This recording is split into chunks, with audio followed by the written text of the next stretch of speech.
Okay.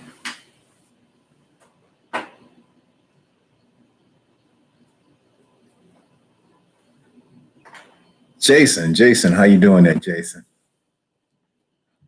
Hello. Can y'all hear me? All right. Okay. Good evening. Good evening. Yeah, good evening, everyone there. How y'all doing there? How you doing?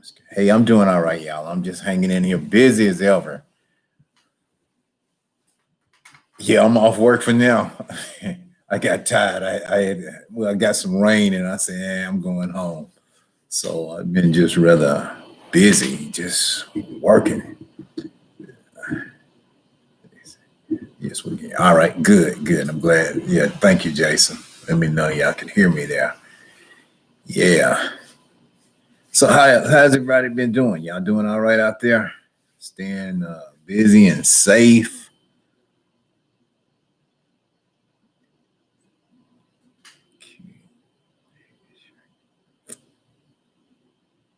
Okay. Was that Mozzie burner account? Yeah. Okay. All right. I held that one for you, Jason Curtis. What's your typical hours per week you been making for yourself?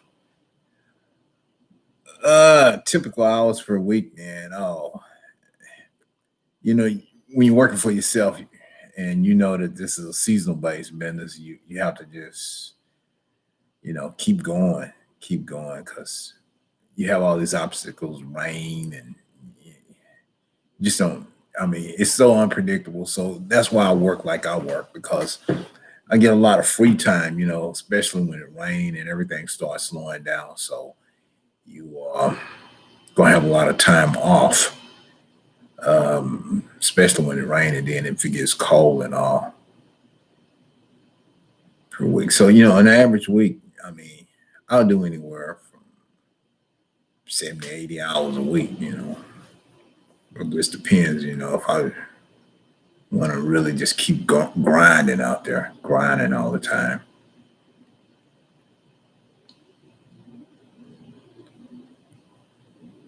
Yes, Curtis, I'm glad that your lawn is taken care of, bro. Yeah, I'm taking care of them lawns. They keeping me busy, y'all. They keeping me busy. So what do you do for work in the winter season? Well, I tell y'all, in the winter season, I don't really, you know, when it comes winter time, I don't really want to work a lot there. I mean, I'll do a little bit, and then I basically do some things I like to do, for is get away, do a little traveling, or just take some time off. But you never know. I mean, if they keep calling and they keep wanting something done, I'll be there for them because it's feast of phantom when doing lawn care. You have to say, well, I'm gonna be there as long as they need me. So you just stay right there and you keep working. But it ain't like I'm really looking for a lot, because I mean, this stuff will burn you out. I mean, you can only do it for so long, and then you just got to get away from it because you say, forget this. It becomes tedious, just running in lawn after lawn after lawn and mowing, edging, and trimming, and doing all that all the time. You got to get away from it sooner or later. And so when it kind of, when the season ends, you're kind of glad because it's like, man, I've had enough. And then you're all rested up for when like March comes, and you know what you have to do. It's feast of phantom. It's kind of like when people have these stores open on the beach is a seasonal thing.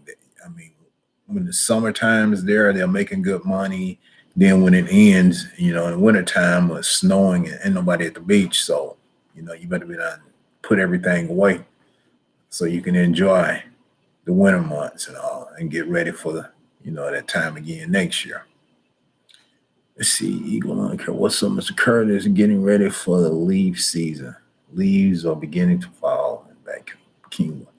Yeah, oh man, I don't want to go no Kingwood. I got a video with a guy that was helping me, Timmy. We went to Kingwood, man. I didn't think we was gonna ever get out of there. Ended up getting something like 50 bags of big old bags of leaves. Looked like the more we raked and the more we stacked them in there, and we couldn't get out of Kingwood. I said, man, once we got this job finished, I ain't going back to Kingwood. And I haven't been back anymore to do any leaves jobs. I'm like, no, no, no. It was good though, but I ain't gonna take no more else. I mean, this tree has, it had so many leaves in it. It was just, I think we ended up over there for about 3 days just trying to clean it up. It was a big property. Let's see, John, does your son ever help once in a while? No, my son, I don't never hear. I got two sons. Let me see, how old's my oldest? My oldest, he's 30, 33, and youngest one about 25, 26, somewhere like that. But I don't never hear from him, nor do I even see him. Maybe once a year or something. They all doing their own thing, you know. Eh, eh, they doing their own thing. So if they doing something that they don't want me to me to know about, they ain't gonna come around. They ain't gonna keep in contact because I'm like, what did I tell you? If you get in any trouble, what did I tell you? So they don't come around. Used to be I would see them often when it was, something, and you give them some money and then spend that and then come back and they want something else. But I stopped all that. I'm like, no, you're a grown man now. You got to do what you got to do. See, Jody, I'm new to your channel and I enjoy watching a hardworking gentleman getting it done. Jody, hey, thank you. Thank you, Jody. Yeah, that's what it takes, man. You just got to stay focused on it and just stay out there working, and you'll get it done. You just got to just get up and say, hey, I'm gonna do it. Just go do it. I mean, that's what it's about, though. Enjoy it. See, JJ. Also, this is one of the best quality YouTube live seen. The camera is crystal clear. Oh well, thank you. Yeah, thank you. Yeah, try to get hopefully a good camera here that works. Some of these low end cameras, they don't do well. But I got this one hooked up on my little Sony vlogging camera that I carry with me. Sometimes I have some of those. I have a Canon, and it's it's an older model. It does pretty good, but it's old. I just picked this one up. This Sony. Let's see, William Wade, Mr. Curtis, I'm new to your industry and a small business. Any tax advice? Yeah, for the taxes, man, just write everything down. I mean, keep a list of all your spending and everything, keep good records for your business. I mean, if you buy shirts, hats, business cards, mileage, just keep a log of all your spending. I mean, for your taxes, and just write that off. Yeah, that's what I advise, because I mean, you just want to be able to show. That's like accounting. You want to account for whatever you're doing, and show that there's a profit in it, or if there's a loss in it. A lot of this, you won't be, well, you can make a lot of money, but then, you need to show how much money you done spent and where is this money going and all. You go out there and put a bunch of money in the bank, they're going to start questioning you like, what are you doing? So they may call you in. You get audited that way. But, just keep good records for what you're doing out there, and money you're taking in and all, money that you're spending, money come in, money go out, stuff like that. Stay accounted for. You'll be all right. So there's a lot of write-offs. So you can, mowers, equipment, blades, all that maintenance, vehicle maintenance, all that travel. A lot of write-offs in a business. Storage, all of those write-offs. So you got to have a lot of stuff to show in your business and what you're doing, so that if something like that was to happen, That's basically what I do. Get a lot of stuff, a lot of benefits in working for yourself, though. Let's see. Darren, Mr. Curtis was just about to watch your video from this morning. Okay, yeah, man. Yeah, I posted. I was working yesterday there, doing a lot of ripping and running, lawn to lawn, and some days I can't finish. I mean, people calling me back for other tasks, and I'm way across town now. It was one matter of fact. When did I do that other one? Tuesday, where I had junk removal. I removed a lot of stuff, and matter of fact, that customer wanted me to come back to do some more work for it in the house. They want a dishwasher put in and some other stuff, fix a countertop. Now these are other things that I do on the side, but I don't, take them on. I tell people don't tell people what all I can do because one time I did that and I had a whole task list and I was like, man, I'm not gonna be putting the hot water heaters in the toilets and fixing that. And that's great in the wintertime. You can make some good money doing it, but it was spreading like, hey, can you do this? Can you do that? Can you do this? People always have a need for a service. And I had to watch myself because I was moving over into another direction. So I was like, no, I'll just do a little bit, but don't tell nobody. Because it messed up my lawn care. I'm like, I can't be in all this place. It's time consuming. Let's see, go, hey, Mr. Hey, how you doing there? How's it going? Dr. Rick, what's up, Mr. Chris? Hey, number work, man. Number work, the same old all the time, working and grinding out here, just trying to stay healthy and well, and make it to the end of the year.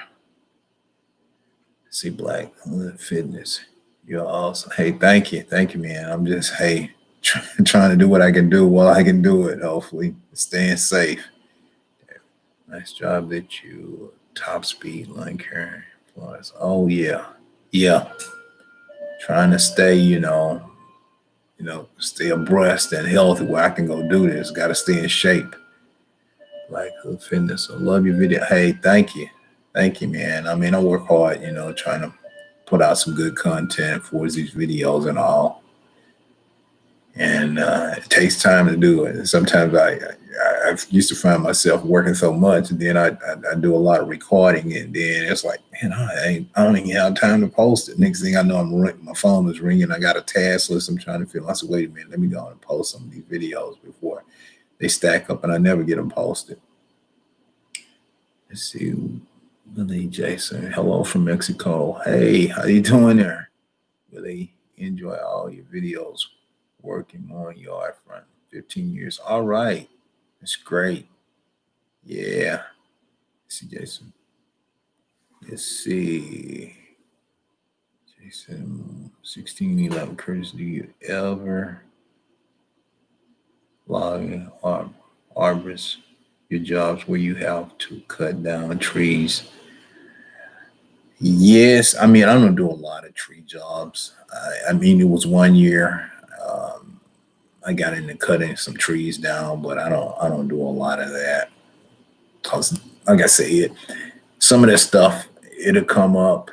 Customers will ask me, but I have to make time for it, where I can schedule it and stay on schedule with the lawns and all. But sometimes I'll do it, but I don't do a lot of that because it's time consuming when you start messing with those trees, cutting them and hauling them off and all. So if a little job come up and it's like in the wintertime, then I'll take on something like that because it's kind of slow. But when it's go time, I don't do that. I'll try to stay away from it because I'll mess up my schedule and have a bunch of customers unhappy. So I was like, no, just little small stuff. If I feel that I can get in and out within a length of time, 2 to 3 hours, then I might take off some.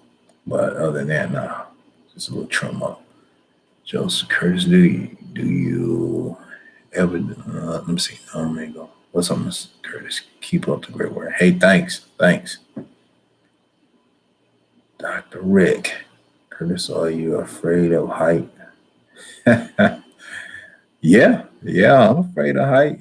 I've seen some people fall off some of them trees. It ain't nothing nice. Not a, but now that has been a time I have been up one and feel, but I was all right. Kind of bruised up for a day or two, but I was all right. It's just I learned my lesson. But I no, if you get up too high, that's not good. You can do some serious damage, mess yourself up. Cool. Mr. Curtis, good to hear from you. Your recent videos have been very enjoyable. They remind me of my earlier videos, which I still watch from time to time. Okay. All right. Well, thank you, man. Thank you. Yeah. Yeah, I'm still out there. I try to, record some good content when I'm out there and I have my cameras and I have the time. But sometimes I'm just so busy just trying to finish up in a timely manner. I can't record everything. Let's see. Just this one. I hope them thieves ain't stealing from you no more. You know, yeah, them thieves. Well, I tell you, I think what was it? I mentioned it a while back about in a video where my dealer that normally I would go and get my equipment from. Well, he closed. The thieves got him. It was last year that it was back to back. I think something like three times that they got him, and they came back this year and they got him again, and he just he couldn't survive. I mean, with all this going on and all, it wasn't a way. I mean, the business was slow. Then it still broke in and stole all the equipment and stuff from him. I think he had something like half a million, $500,000 insurance claim, and the insurance is gonna drop you pretty soon. I mean, they only gonna pay for a certain length of time. They're gonna like, hey, no, you on your own. They're gonna drop you, and you can't. You won't be able to stay in business. People keep stealing from you. So it was a shame, though. I really enjoyed having a dealer, nearby where I don't have to drive out across town.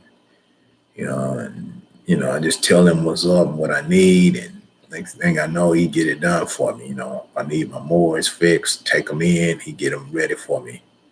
Now, it's gonna be hard to find someone else because you know it, what it is. You take your equipment somewhere and they tell you it's ready, and you pick it up and it's not ready. Then you got to take time and carry it all back and all. And I'm like, that's very inconvenient. You told me it was ready, and then you got to wait again, and then you go pick it up and it's not ready again, and that's very inconvenient. I've experienced some dealerships like that where they'll tell you one thing and you end up spending 4 or 5 times to pick up your equipment and it's never getting ready. And I'll get to that point where I'm like, just forget it. I'll just park it to the side and work on it myself. I'll just buy a new mower and go and do what I got to do. Because I ain't got time to be, ripping, running back and forth. You didn't test and verify whether it was functional and was going to work or not. So I like, just forget it. I just buy another mower. That's why I ended up with so many mowers because, you know, you need something and you got to be ready to roll because you can't have all your stuff in the shop and waiting on it to get fixed. You just got to roll with it. Let's see who else out here, Dr. Rick. It's almost Christmas season. Watch your back, even if no one's watching you, because it'll be all she wrote. You got that right. It will be all she wrote. But hopefully, some of these people better be paying attention. It's gonna be all they wrote because with this coronavirus out here, I mean, come on, they be done got something they don't even know, touching stuff. That virus, if it's on a piece of equipment, door handle, whatever it is, thing will last for 72 hours. It's a living organism, so they be done touch something, got something, and it's gonna be all they wrote. So I mean, pity those poor people if they don't know what they're doing. I mean, stole, like I say, they'll steal a virus and don't even know it. It's no getting over. They gonna get themselves, over in a grave somewhere. Because it's dangerous out here. You know, Somebody probably go out there and just take their breath, waiting for us. a thief to steal something and just blow all over it. Here you go, come get it, come get it. Be done cost something that they they can't get rid of, you know. Them thieves. Yeah, them thieves, man. Them thieves, boy. You gotta be a sick-minded person, you know. They out there stealing, man. It's crazy. Stealing some old materialistic stuff, you know. That stuff that it ain't. Look here, it ain't gonna make them live no longer. It ain't gonna make their life no better because it's gonna be junk anyway. Some of that stuff is all broken anyway. It's like some. I had some equipment that got stolen, and it was on its last legs anyway. I mean, it was gone, and they stole it. They thinking they getting something. They got them some junk, you know. But thief think, oh wow, I got this, man. That thing was on its last legs. You just don't know. I run that equipment so hard. People like, oh man, I wouldn't do that, man. Run that thing. When I get through with it, I'd have made my money to buy it over 3 or 4 more times. So I ain't buying it trying to keep it pretty and all this and that. I'm buying it to work, and I'm gonna work it. You know, it ain't no piece of equipment, blower, trimmer, mower. I'm gonna run that thing, run it.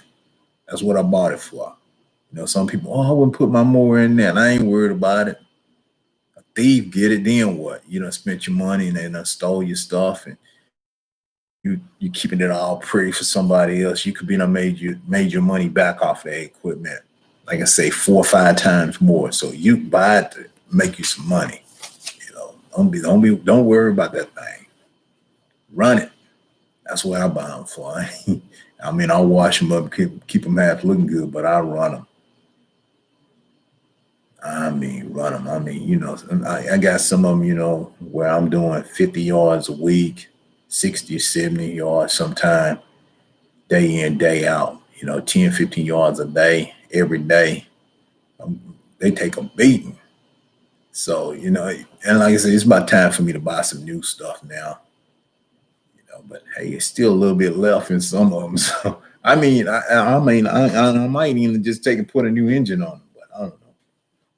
But I'm gonna go and buy something else. I'm gonna probably buy me something next year.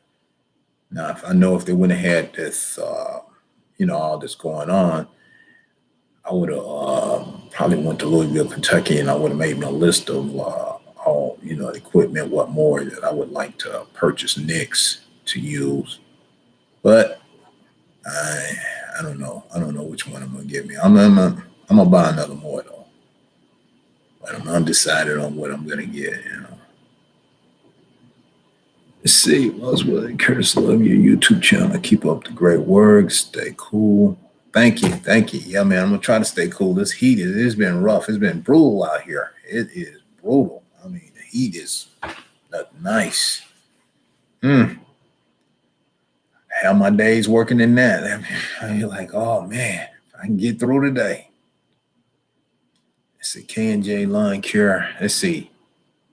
You have any secrets to staying hydrated in the hot humidity? Well, what I can say, man, get your towel, wrap around your neck, and drink plenty of water, and you know, just take it easy. You know, don't rush yourself because it can get to you. Yeah, but you know, drink. I'm gonna say drink plenty of water. Drink a little, you know, drink enough water though, and keep you some Gatorade, and I'll keep your electrolytes in your body working. You know, but take it easy out there because that stuff it can get rough. I mean, it was a long time ago. I had some guys out with me, and the heat got them. Well, they were laying out on the ground because it was too hot. I was like, man, take it easy, man. No, I got this. I'm used to doing this, and I got it. I say, take it easy. I don't want you to, you know, croak on me out here. Just take it easy. I got it. Yeah, it's tough. I get, you know, having somebody working with you, you get worried because you don't want them to fall out. No. Yeah, and that's a serious thing, you know. I'd be more worried about them, you know, than anything. Because some people say, "Oh, I can do this, I can do that." And I'm like, "You ain't used to this. I know you say you can do it, but in your mind, but in your body, you, May not be used to it. And I know when I have them out, they say they can do it. And I noticed their performance. They started slowing, getting slower and slower. And I say, it's done got him. He can't do it. I say, take it easy, man. I got this. Don't worry about it. I got it. I'm gonna bring you in. I'm gonna still pay you, but don't worry about it. I got it. I say, you just a company keeper for me today. You're not a worker. You're not a helper, but that's all right. You just give me some company. I was lonely out here anyway. That's okay. You know, but I got you. Let's see, who was that? Let's see, Mark. Let's see, you should do a money trap video with hidden cameras for those thieves. Yeah, well, I had one video where they had a camera out there, and matter of fact, the neighbor caught, I caught him on the camera when they stole my Husqvarna backpack blower, but that thief didn't see that. But hey, it's been posted out there, so hey, he's on his own, you know. But we got, cameras all over the neighborhood. People got, Ring, they got Next, what's the other one, Infinity, cameras all over these houses, everywhere you go now. I mean, people are recording everything, from the time you may not see a camera, but they got them, you know. And, well, I ain't looking for no thieves. I don't really want to see no thieves because, man, you don't want to really, because you might get in trouble. You be wanting to beat the crap out of somebody messing with your stuff and all. You get yourself in some trouble behind some old materialistic stuff. I mean, if you're a thief, I read for you, just go on. I don't want to see you. I don't even want you around me. Go away. But you know how thieves are. They come up to you, laugh in your face, and they eyeballing you and stuff. And I'd be like, nah, man, get on. What you want? I don't know you. Yeah, thank you. But move on. Move on. Keep moving on, buddy, because you probably that thief I don't know about. Let's see, Jay Conway. Mr. Curtis, have you ever got so fed up with customers or felt you was not getting paid enough and just walked off the job? No, I never walked off the job, but one thing about what you have to do is be upfront with the customer and just let them know. I mean, set your price and then work for that. If they're not willing to pay the price that you're asking, then don't accept the job. Just tell them, hey man, I can't work for that. I can't do it. You need to find somebody else because that's not good for you to be feeling that way. Uh, get where you fed up with the customer and you're not getting paid enough just, to do the job, and then you want to walk off the job. You don't want to do that. That's not good business. What it is you want to do is just be upfront with them and tell them what it's going to take to get this done. And if they're not willing to pay that, then you don't want to associate yourself with that. I mean, I give a person a price. I'm like, listen, hey, this is what it is. And, I can't do it for that. If once you tell me about what so-and-so is doing, and I didn't ask you about what so-and-so is doing, I'm turned off right then and there. And I know it's time for me to move on. I start walking right then and there because you're telling me about what so-and-so is doing. I don't care what so-and-so is doing. Now, did I ask you about so-and-so? So why are you telling me what he's charging? I'm not in no trying to compete with no prices. I'm not going to work for him. I'm not going to work for his prices. And I'll get that. I used to get people they would fire their lawn care guy and hire me and want to pay me the same price that they were paying this other guy. Now, I'm like, no, I'm not going to work for that. You should have kept him. That's what he wanted to work for. That's not me, because I'm not going to waste my time. I'll be honest with you. This is what I need. If you want me to come over here, this is what I need. I got time. I say from the time I pull up, I'm burning my gas. I'm already in the hole, and then the little money that you're going to pay me, I'm still in the hole when I leave because I'm burning gas to leave from here. And you have to take all this stuff in consideration. The customers don't care. They don't care. If you haven't done the math and know your overhead costs or your expense, then you're just going to lose in the game. You're going to get further and further behind. They don't care. But you should care about yourself and your business and your tools, because when you need to get something replaced and all, if you need new tires or whatever you need, then you need to have enough money to offset that. So you need to get paid enough to pay for those things. And customers don't care, man. If you can find somebody that'll work for nothing, then hey, have at it. You know, have at it. Let him work. I mean, come on. If he's uneducated enough to know that, hey, he feels that, oh well, that's enough, then have at it. Let him do it. I remember one time I was out, and I was at this customer's, and he asked me about it, and I gave him a price, and he said, well, these guys. I said, man, they can have it. I said, he ain't making no money doing that. I said, there's no way he can afford to do that. And I said, what's happening is, I said, he's uneducated about the situation, and I said, he don't know it. And the customer was agreeing. He says, "You right." He says, "I understand." He said, "I don't see how they can make it." What had happened was, the lawn guy asked me about it, and at the time I told him it was $40, and these guys were running around here talking about $30. And so then he said, one guy, he told him $30. Another guy came and said, "Hey man, I'll do it for 25." And then after that, another guy said he'd do it for 20. And I said, man, they got a price war going on. And I say, that's crazy. I said, I'll walk. I'm not gonna have no price war. If you want a yard that bad, you working for nothing. That ain't no money. I said, man, fool around and break a leg, anything. And I say, for $20. I said, man, please. I say, they don't know any better. They're trying to compete against one another, and they're not gonna make any money. All of them gonna wind up broke. You know, I'm like, man, and how can you pay anybody out of that? I say that's why they have a high turnover in their lawn care business, where they hire somebody and they quit. They quit because they can't pay them. They're not making enough money. Yeah. Okay, let's see. Get a skag tire. Okay.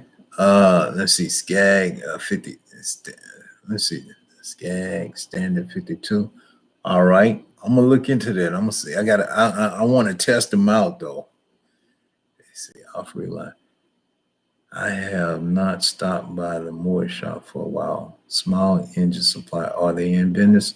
Nope. They gone, man. Small engine, he gone, man. After those thieves hit him last time, he closed it. I mean, he closed it. Well, let me see who was that. Pete. You remember Pete? Pete worked the counter up there. Well, Pete passed. Yeah, he had that what they call that, sleep disorder, and I think he went to sleep, and he didn't wake back up. So he was at home though when that happened. And so then also, well, Richie guy, they broke in, stolen. So that shut him down. So no, they're not in business anymore. It's gone, man. He's gone. He closed it. Couldn't make it no more. Those thieves hit him, last year, I think 2 or 3 times. They ain't got him this year. Then business was already slow. So, he's gone. Yeah. Let's see. Yeah, I'm going to say, after a hard day's morning, I like to come home and watch you mow lawns. My wife thinks okay. All right. Yeah. Yeah, I know how it is with a hard day's work, man. I tell you. Yeah, I know. Huh. Let's see. Who else we got? Just the king. Hello, brother. Keep up the good work. All right, thank you. Thank you. I'm trying to keep it up, man. I'm trying to hang in here. That's the truth. You know your worth. Yes. Like, well, how do you get into lawn care? You want to get into lawn care? It's easy to get into it. If you want to get into lawn care, that's very easy. Just get your mower and hey, let some people know that you're ready to go to work. They'll put you to work. That's how you get into it. Just have a willing body that can stand walking and trimming and edging and all of that, and you'll be in business. You get in business. I tell you, a lot of people won't be ready for you. It's got to be something you really want to do though, because it ain't no joke. It ain't nothing to play with. You got to be serious about it too. 'Cause if you ain't serious, you ain't gonna enjoy it. See, drinking. My guys used to do it for uh, last. Keep your guys. Okay, that's right. Honestly, I do it for $15 and a nice cold six pack. Okay. All right, Abe, that'll work for you. That'll work, man. That'll work if you get if you're doing for that. I'd rather that's living on the edge, though. All right. Love watching your videos. Okay, man. Thank you. Thank you. Okay, glad I caught the live stream. Have a nice night, Mr. C. Take it easy, boss. All right, man. Take care. Yeah. All right. Thank you. Yeah. It's American Lawn and Landscape. Howdy. Yes, so much respect, sir. Salute. All right. Thank y'all. Thank you. Thank you. Your videos are very inspiration. God bless you, sir. Thank you for uploading for all us looking to do more for ourselves. Well, thank you. Yeah, man. Thank you. You just have to have, hey, if I can help you in any kind of way, just, drop a line, I'm out here. I know how it is out there. It's tough, man. You know, it's like when I got into this, doing lawn care. I used to do it just part time, and I got into this by helping my dad, and I was hoping he would get back well, but he never did get back well. So I just kept doing it and doing it and doing it. Years ago, I would go with him and help him and all. And I got into it, and I don't know. It was like some days I still kind of question myself. What in the world am I doing out here? What was I thinking? But I said, oh well, it's all right. But I stuck with it, and it's been good. It's been good. It's been a challenge, and I ended up getting just a lot of customers. I mean, I done met so many people from so many places, traveling places that I didn't even know existed out here, and I got to travel over to different areas, and that makes it very interesting because you don't get bored. I mean, not the same old, but you travel in different places and you can see different surroundings, and you get to learn a lot of stuff from just being out here doing this. Yep. Let's see. Your videos are very okay. Let's see who on you. What do you do when a customer calls you if for a cut and always trying to get you to do more, but only if you do it right now, even though you have a schedule? Oh, well, first of all, you got to inform them. If they didn't get in contact with you sooner, then you just gotta let them know. First comes first. I mean, your customers on the schedule is gonna come first. They'll prioritize the customers. If this customer is not on a schedule, there's no routine, income from this customer. So you don't want that. You want the ones that's helping you pay the bills, the regular customers that's on a routine schedule, not somebody that up and call you and say, "Oh, come cut my yard." I'm like, that's disorganized. You don't want nobody like that. That's disorganized. That's disrespecting you. They have to be aware that, hey, I got a job to do, and my job isn't on schedule. I'm sure that they go to work, and they know if they got an 8 to 5 job, then they got to go there and do their 8 to 5. So you have a schedule, and if you want to set an appointment for me to come out, then we can come out at that time. But as of right now, no, I let them go. Don't bother me. I mean, if you can't work within the schedule, find someone else. This is not something that you just overlook somebody else. That's just like you standing in line and you've been waiting to get waited on, and somebody walk in front of you. You know that ain't gonna be good. I've been standing here for I don't know how long. He just gonna cut the line and walk in front of me? No, you first come serve. The first ones is first. You serve those customers. Don't let somebody just call you. Cause I get that. People, I'm like, no. I say if you can't get on the schedule, then I can't do it. First comes first. Let's see who else. Dr. Red, how many lawn accounts do you have? Man, I got a lot of them. I mean, I don't know, 60 or 70, somewhere in there. One time I used to have like over 150, but I dropped that. I try to keep it low. I try to keep it, anywhere around 40 or 50 really is enough. I don't really need all of these, but as soon as I let some go, the thing just keeps creeping back up. It'll creep back up. I was like, man, what in the world? But, and what it is I make a list of all the good paying customers, and then those other, slow pay, and you got to call them and keep reminding them and all this and that. And, oh, I'm sorry. And I drop them. I'm like, it's not going to be any of that.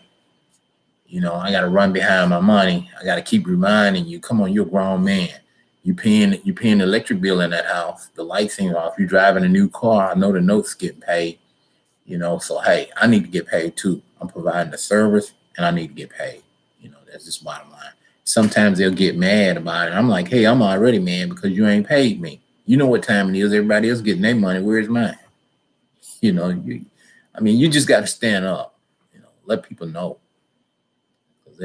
Some of them out there wants to play games. You got time for no game playing. This ain't no game. Let's do some work. Let's get it done and get me paid, and so I can go on home and do what I got to do. I agree. Do you hate when new potential customers only want to call them to talk instead of text? It's time consuming, and they normally say no thanks. Yeah, you got to cut them. You got to cut them. You cut them loose. I mean, you got a business line. When they call you, you always say, well, okay, well, thank you. How can I help you? And say, I'd like to chat with you, but I got to go. I got somebody waiting for me. You don't have time to be you just up there talking. I mean, I'll talk sometimes with them just for PR, just to get to know them a little bit better and all. But I'm gonna give them a few minutes and then I got to go. You give them a good, a little rapport, but you're on the go. You got to take your work serious because you were there for them, so they should respect that. You got other customers to go and serve, so you don't want to waste no time with them. Just give them a little customer service, see how things are going, and say, I'll see you next time, and move on. Because that's just business, and most people understand that. Yeah, you'll get these lollygaggers and you'll end up broke with them because they ain't got nothing to do but lollygag all day. No, you got to stay moving. Let's see, boy, 126 has been starting up a lawn care business soon. I got me a push mower and a blower. Gonna get a weed whacker soon. All right, there you go. There you go, man. Hey, you gonna be out there. It's good for you. You got what you want and go for it. Just have that mindset that you're gonna stick to it and do it, and you'll do all right. Say, I'm a lawn care. I'm still using Groundkeeper Pro. They made some upgrades. Now you can get paid by card. I love it. You are the one that showed them to me, and it's been awesome. All right, man. Well, thank you. Thank you. Yeah, I enjoyed it when I was using it. I mean, I really enjoyed that software. I know they really upgraded it and done some online stuff there. Um, I think back when I was using it, it was great, but I had customers wanting to pay online and they weren't offering that at that time. I wish they would have offered something like that, but they wouldn't. So that kind of stopped me. But now I see that they have online and I still may get back into it, but I just have to look at it more. But yeah, it was awesome software. I done well with it using it. Yeah. Let's see going on. I like your all right. Thank you. Thank you. I feel liking those videos. Hey Devon, what's up? Mr. Curtis, how you been? Hey man, I've been busy, running all the time, running all over the place. Just working. That's me, staying busy, trying to complete this lawn care season, Well, one of the main things is staying safe and healthy has been my main concern, staying safe and healthy out here so that I can stay busy working and all. See, Tony, Chris. How's it from the UK, Curtis? I love your work and videos. Much respect. Stay safe out there. Hey, I'm working, man. I'm trying to. I am definitely trying to stay safe. Yeah. Let's see. How you doing? Hey, I'm doing all right. I'm staying in here trying to stay safe. See, Dumont, Mr. Curtis, I would love to help you out one day. I live in Pasadena, Texas. No pay. I just want the honor to work with you. Okay, man. Appreciate it. Oh yeah. Appreciate that. Yeah. Do you know how to weed a American weedy? I don't know. I'd have to look at it. I probably could do it. I don't know. I probably could do it. Okay. I have one lady who always gives me that good homemade candy. What's the best food that you got as a tip? Oh man, don't make me laugh about that. I've had all kinds of tips, uh, I don't even want to go there. And women can be something else with some kind of tips that they want to offer me. But hey, I ain't gonna go there. I ain't gonna say all the tips that I've been offered out here. But let's just say it was some good tips, but it was like, no thanks. I got to keep moving. Yeah. Dr. Rick, I once had a customer that wanted a quote, and when I arrived, they had to be three other lawn men at the same property, estimating. Yeah. People really want the lowest price possible. Yeah, those kind of people you have to stay away. I mean, if you're dealing with those price shoppers, you're gonna lose money and time. They're not, normally I learned a long time ago. I mean, it is what it is. I mean, are you serious? Do you want to get something done? I mean, if you have the money, then let's do it. If not, if you go away, if you don't have the money, you're looking for the lowest price, then you need to get someone else because my time is valuable. I'm not gonna be coming over there. Sometimes I ain't gonna have partners. What they do ain't no free estimate. You want me to come over there? Then let's talk about what you want to get done, and we're gonna estimate that. And what I'll do for me coming over, I'll take the price of the estimate and add that to the bill. But I'm like, I'm not gonna waste my time just driving over there. No, no. Let's estimate on getting some work taken care of. I mean, no, those days are over with. I'm not gonna wait. We can estimate. I can estimate right at home. I can tell you how much I charge, for whatever it is that you want. But it doesn't make sense for me to keep driving around. You're not really serious. It's like when I go, I'll just tell the customer up front. I mean, hey, if you know, do you want to get something done or not? I mean, because I don't really have time. I mean, to just be driving around giving estimates and then you ain't getting no jobs. I'm like, no, no.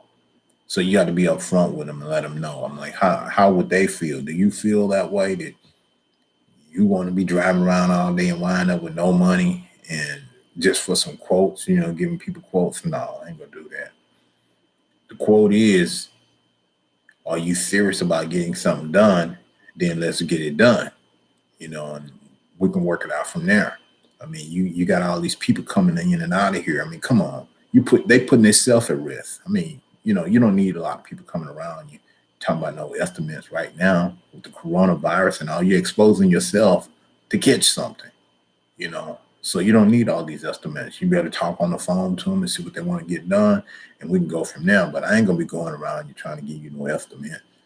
Oh well, and the cheapest price and all this. Ain't no cheap price. You're gonna be way ahead of the game if you don't even mess with those estimates. I mean, I only talk to people that really want to get something done. I'm like, it ain't worth it. I'm telling you, it ain't worth wasting your time. I used to do that, and I was like, forget this. I ain't doing it no more. And I jacked the customer up, man. I ain't got time to be wasting to give you no estimate. And you telling me you got somebody else coming. You could have told me that on the phone. Because if you would have told me you had somebody else coming, I wouldn't even get bothered with it. And I asked them, are you price shopping and whatever it is? What's your budget? We can work within your budget. How much money you looking to spend? Hey, you ain't looking to spend now. I can't do it for that. Forget it. Yep.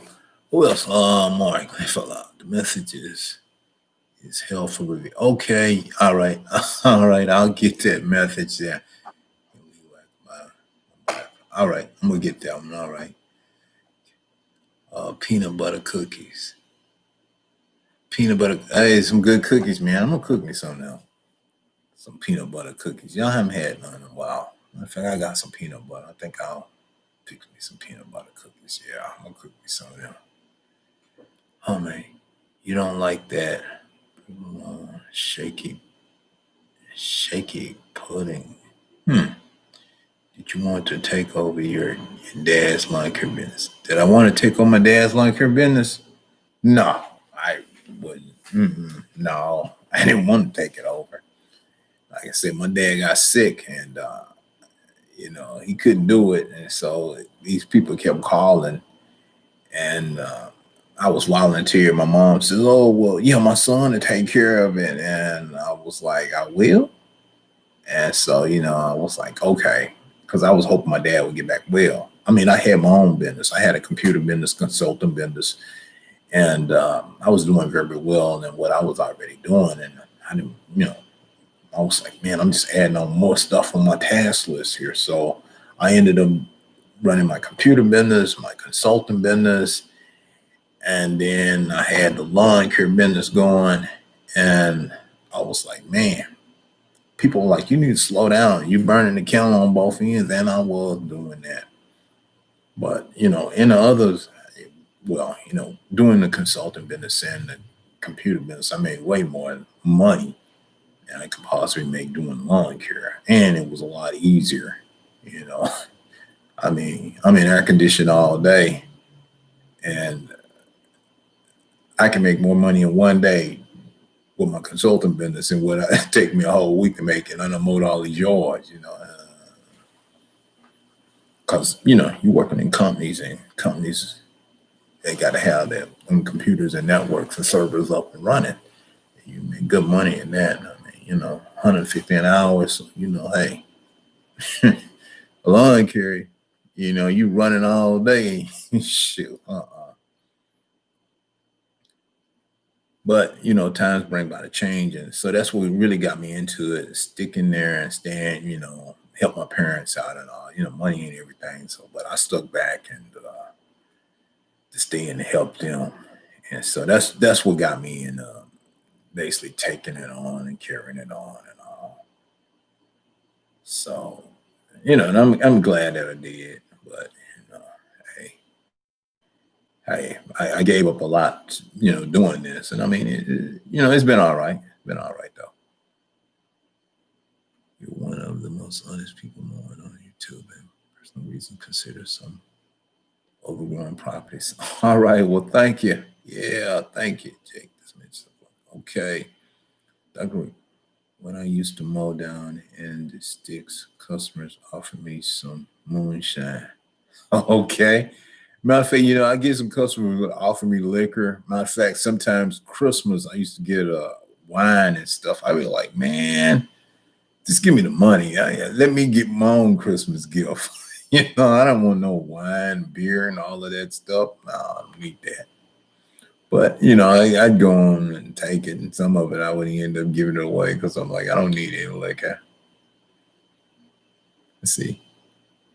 Like, man, I have a lot of customers offer me their old mowers. Sometimes it's junk and sometimes it's a good piece of equipment. Hey, that's good, man. That's good. That's good. If you can get it up and running and can use it, that's good. Nothing like it, that helps you. I know some people, they get those old mowers and they sell them. They get them up and running, and they sell them things 30 or $40. Somebody come along, so old piece of equipment. Sometimes they don't need much to them. The copper clean out, and you know maybe a new spark plug or rope, tune them up and all, and get them going. And hey, people make them, 30 or $40. You put a $5 in it, make you 40 or $50 off it. So sometimes it's good. They pass them on to you. See there, same lots of equipment offered. Yeah, it's good to take some of the equipment because people always, get rid of that stuff. They don't want it. See, line here is, do you prefer a walk behind or a stand on for mowing that will fit in the backyard? And I prefer to have a stand on. I ain't want to do all that walking. I mean, I got some walk behind mowers, but the reason I got that mower was because of I got caught in situations where that I couldn't get my standard, on certain properties, and getting stuck and bogged down because it's a heavy mower, heavy front. And so with the walk behind mower, it's able to get in some areas that you can't get in with a standard due to it being heavy. I mean, I can take that walk behind and mow and get into certain areas, and I can get it out of there, and where it doesn't get stuck. But with the standard, I would prefer a standard. If I can get that in there and mow that yard up quick, that's what I go with. But sometimes you can't, depending on the location of the property and where it's at and type of ground it has. Some of that ground is soggy and all, so then you have to have walk behind mowers and stuff to get in there to mow it and keep it looking good for the customer. So keep them happy and all. Yeah. Let's see, mowers are you looking at? Hey, what mowers I'm looking at? Oh man, I'm looking at the Skag, the Gravely, Exmark. Let's see what else I was looking at there. Yeah, I'm looking at all of them. I mean, looked at some of them. Looked at some of the Bradley mowers, but I don't know. I know that's a budget main mower. And what else I looked at? The Encore. Looked at that one. There's a lot of other brands out there, but you know, the thing about it is when you're looking at a mower, you really need to be able to demo that thing, get on it and test it out and see how it feels, in use before you purchase one. That'll tell you, and then do some more research and see what kind of problems.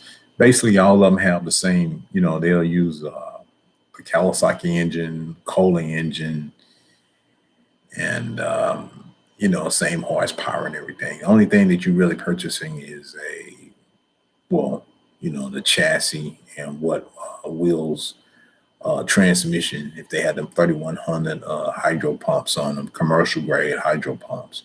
They got some of the low end pumps. A lot of people don't know about the different models, how they configure it, and different spindles, and then the different belts and stuff. And that's the thing that you always want to check out. Is this stuff accessible for, the spindles, the belts? How soon can I get one? If the one break, where can I get it? You know, um, the parts for it, because you never know. A belt could break anytime, anything. If something break, and how accessible can I get that part to get this thing back up and running and all?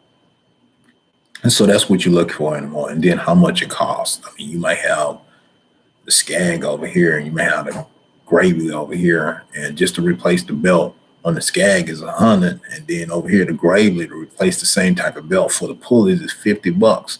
So you got to be in all considerations of how much it is to replace parts on a unit if something breaks, and what what components do you have on there? What's the same on this mower versus this mower?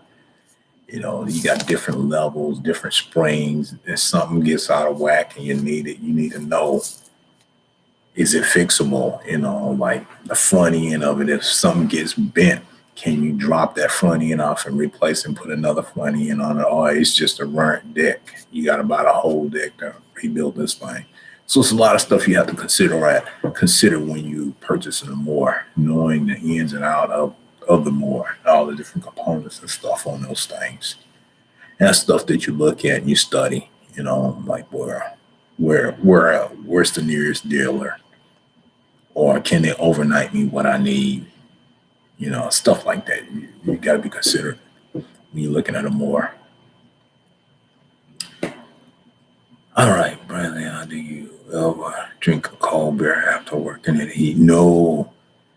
Well, see, you got to get back out there in that heat again tomorrow. So that beer get in you and dehydrate you. I mean, you probably can have a cold beer in the wintertime, but when you're dealing with that heat, you don't want to have no kind of alcohol in you. Oh, man, you pay for that. That is not good. Mm-mm. I mean, I've had like a social drink and all, but I'm not really a drinker. Not doing this kind of work.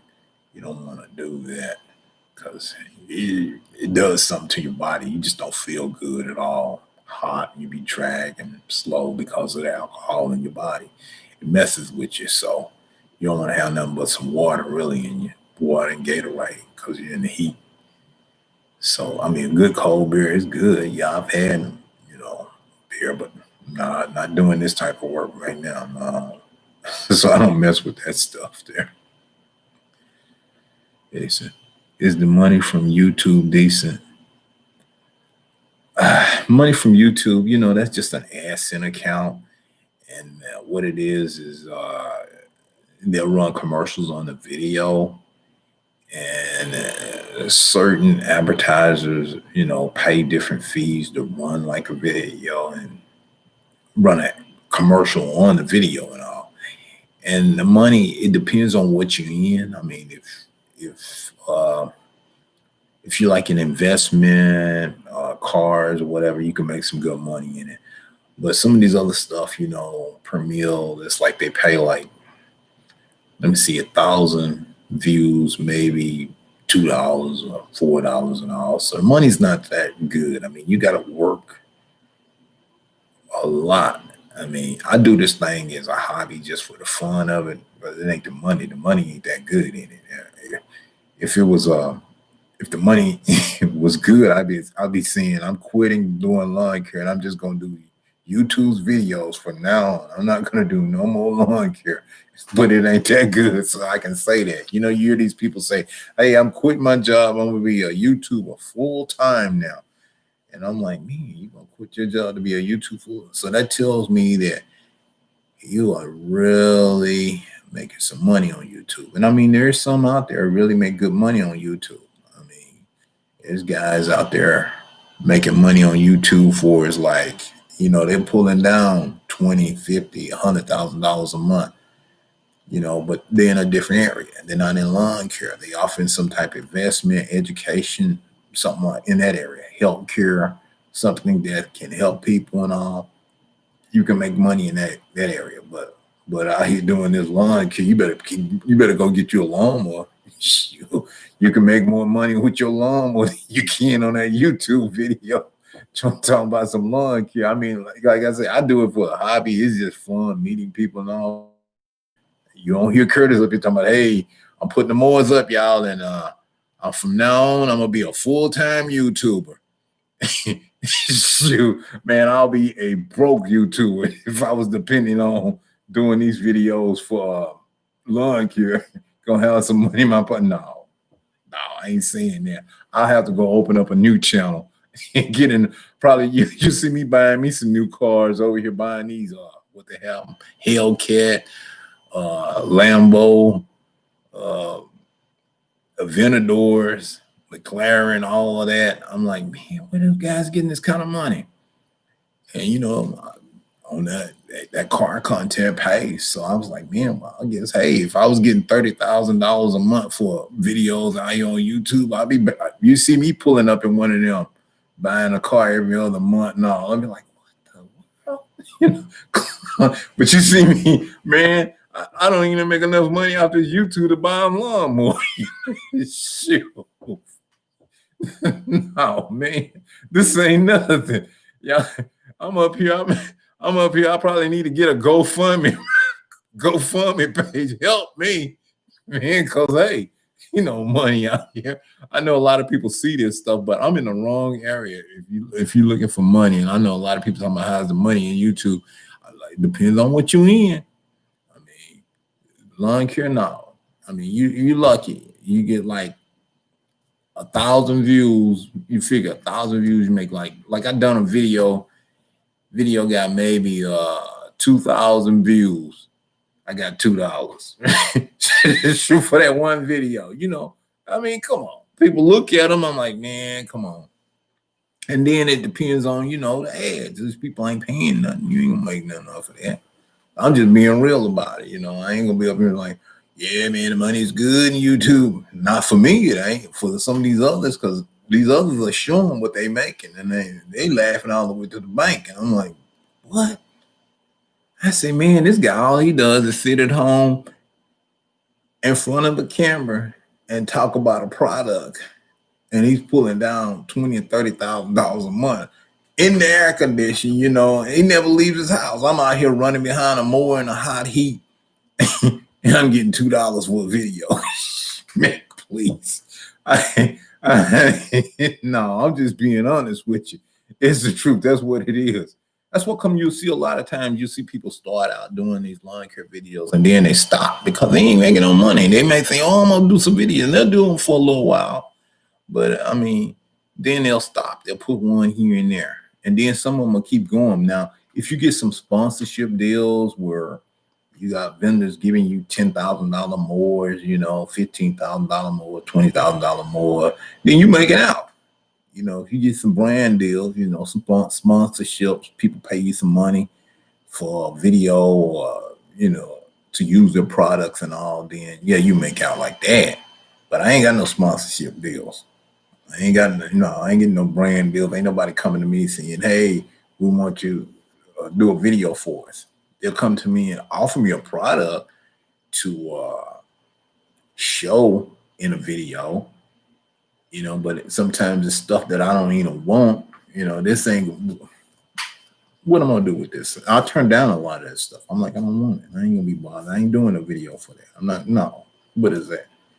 Now, if they offer me some money to do the video with the product, then that'd be something different. But just giving me a product, I mean, I can buy my own products, stuff that I really want.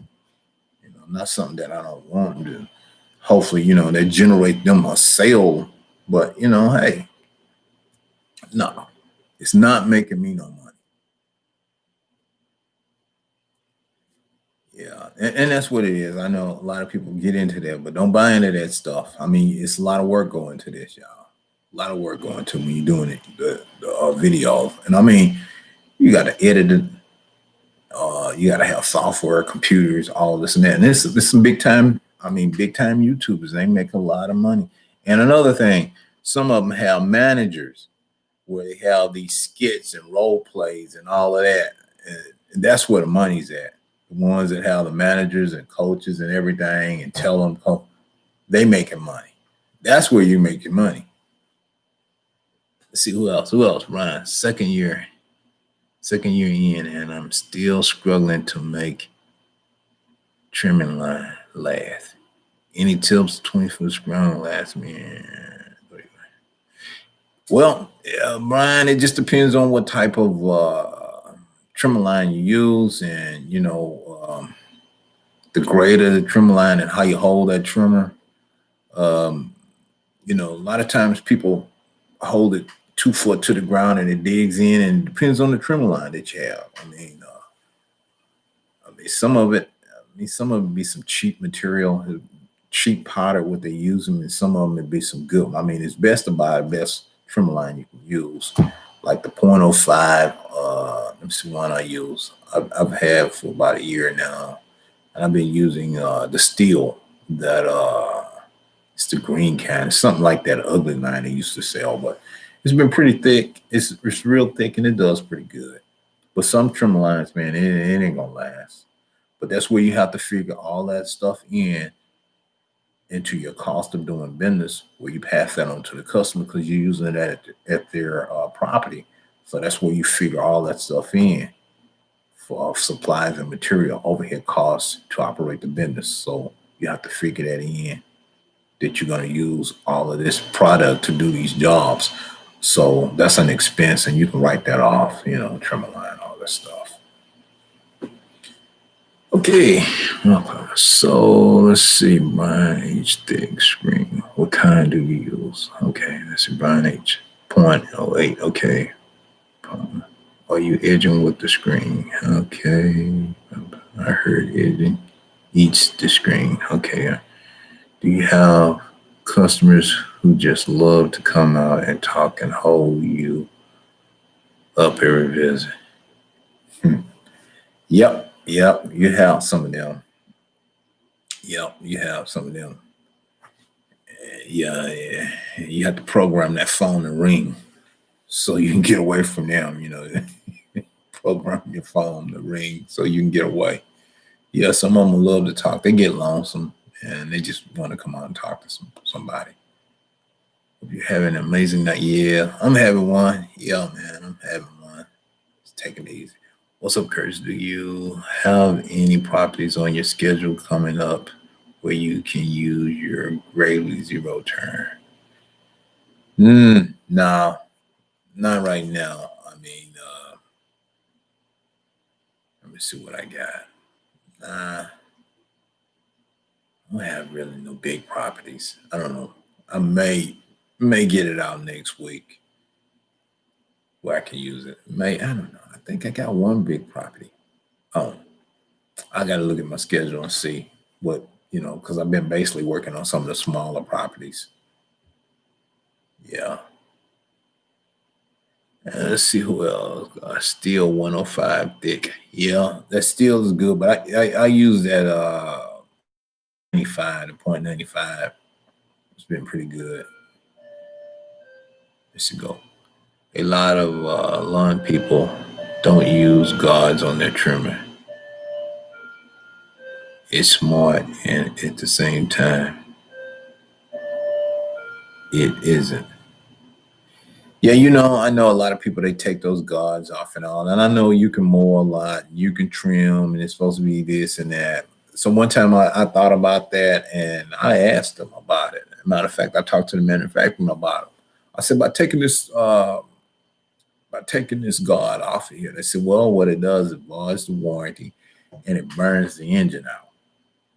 They said because it's like a little weight in the shaft or something. Other. It's like a weight having that thing in there, the way they designed it. And supposedly, I guess, it'll keep the spring at a certain length where it doesn't go further or longer. And it keeps like the balance and helps keep from wearing the engine out, putting the engine in the strain or overrunning itself. So, because I was wondering, I said, well, I see a lot of people do it. And a lot of them, they don't care because they're going to buy another one anyway. So they don't care if they burn it out. It's going to do the job of what they want. But I ain't looking to burn one out. But, I'm like, hey, these things are like, $400 or $500. And I want the thing to last. But, a lot of people don't put the guard on. And then it's for a safety reason anyway. But, you sit down, it works. It'll do the job, what you want, but that's all right. I'm gonna leave my guard on. I've been had it on all these years. My engine's still good on my trimmers, so I just basically leave it on. Let's see. A lot of people. Okay, who else? Hey, Curtis, enjoyed your videos very much. You're great, landscaper. It's so entertaining to listen to. Hope you're staying safe for that. Yeah, I'm staying safe, man. Got to, man. It's scary out here. I've had some some customers caught that corona and it took them out, but nothing nice, man. Wasn't nothing nice. So, and then that's the scary thing out there. can't put your guard down and think everything's all right. A lot of people ain't wearing the mask and all. Now I keep my mask with me and I stay my distance, you know, from people. That's why when you see me in the videos, I'm out there and I'm always by myself. Normally, I don't have nobody around me and all when I'm out working and all. So, you just basically got to stay your distance and stay safe so that you don't catch nothing, you know, because it's scary. That's some scary stuff. Okay, a lot of people. Okay, who else? Who else we got out here? Love your channel and awesome Curtis. Wish you nothing but the best. Great. That same team, man. Wish everybody the best, man. Everybody the best out there. Thank you, though. Wish everybody the best. Hey, do you ever have anyone in the family business? Do you have anyone in the family business? No, no. Had a one in there. Mm-mm. They may have some other businesses out that they into. Yeah, I have some cousins that have some type of businesses. Well, I got one cousin. She wrote a book. She published, but she's like an educator or something. So, now I'm doing this other stuff. What I'm doing, trim a line. I had a great luck with the Max Edge balm. It's not expensive and lasts. Okay. Lush. Hey Curtis, what do you like more? Your steel weed whacker or the Echo 2620? I between the Echo and the steel, it's man, those are toss up. They both units are good. And I run the Echo. The 2620, well, they got two versions of that 2620. 2620T, which is a very good trimmer, is light, and I really like that trimmer. Yeah, the regular, what it is, the 2620, it has a regular engine. Then they got the 2620T, and that's the T is for the extra torque that it has in it. But still, they put out a good one. But some, I don't know. I like the steel weed eaters, but sometimes I don't know. I found that the Echo can outperform them in some areas.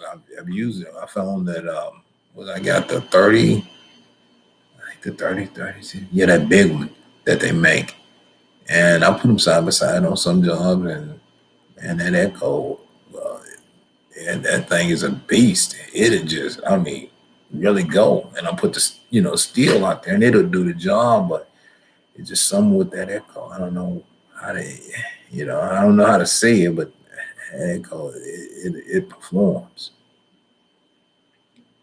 Say, do you still use your Echo backpack board? I haven't seen you use it. I had that Echo backpack blower. It's down. What happened was, I had a guy out helping me. He put the wrong gas in that blower. I don't know what's wrong with it. It'll blow, but it'll go and cut back off. It's hard to blow. I think the engine is gone because he ran some spray gas through it and it got hot and it was cutting off.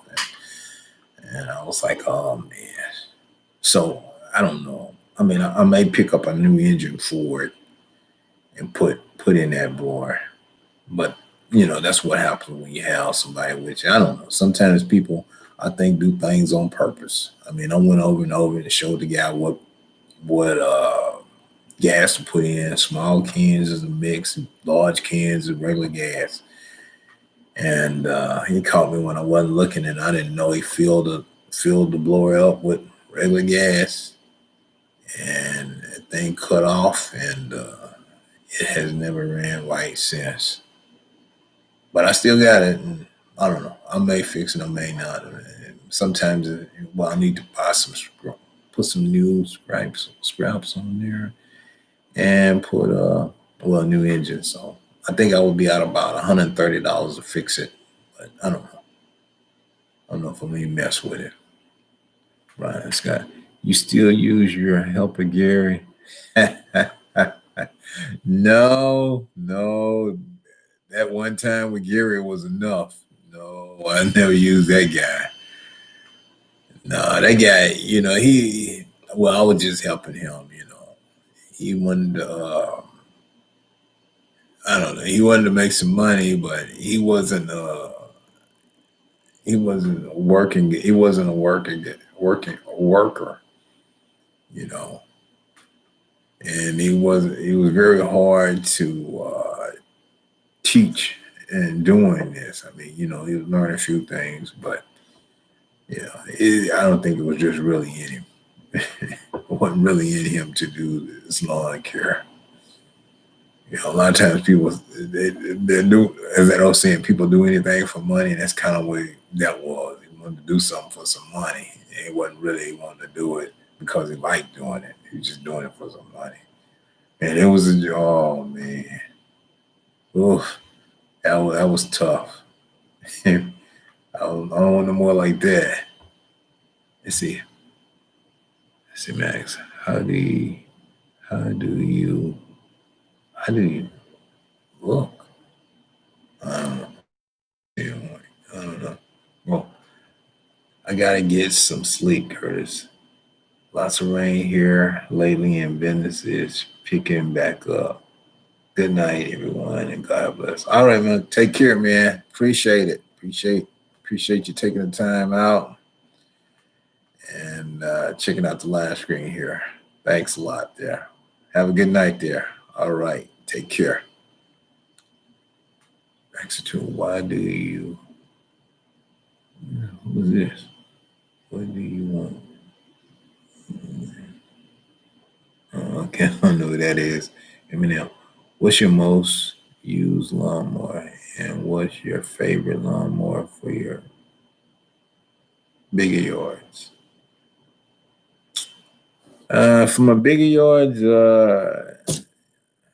well, I like to use my Grayling for the bigger yards. Those are big ones.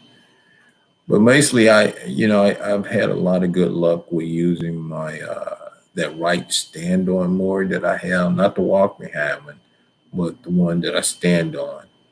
That's been more of my favorite go to. I have mowed a lot of yards with that mower over the years. I bought it in 2014 and I have used it on a number of jobs. Ooh, I have used, and that mower there, oh, it had brought me in.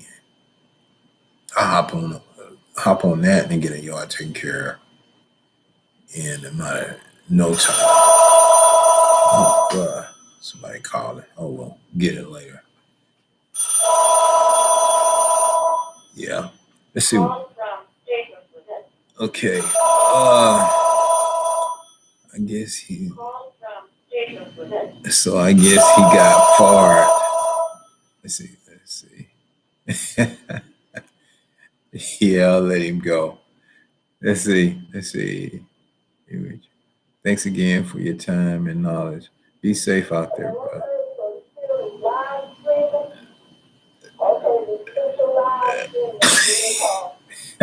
Okay.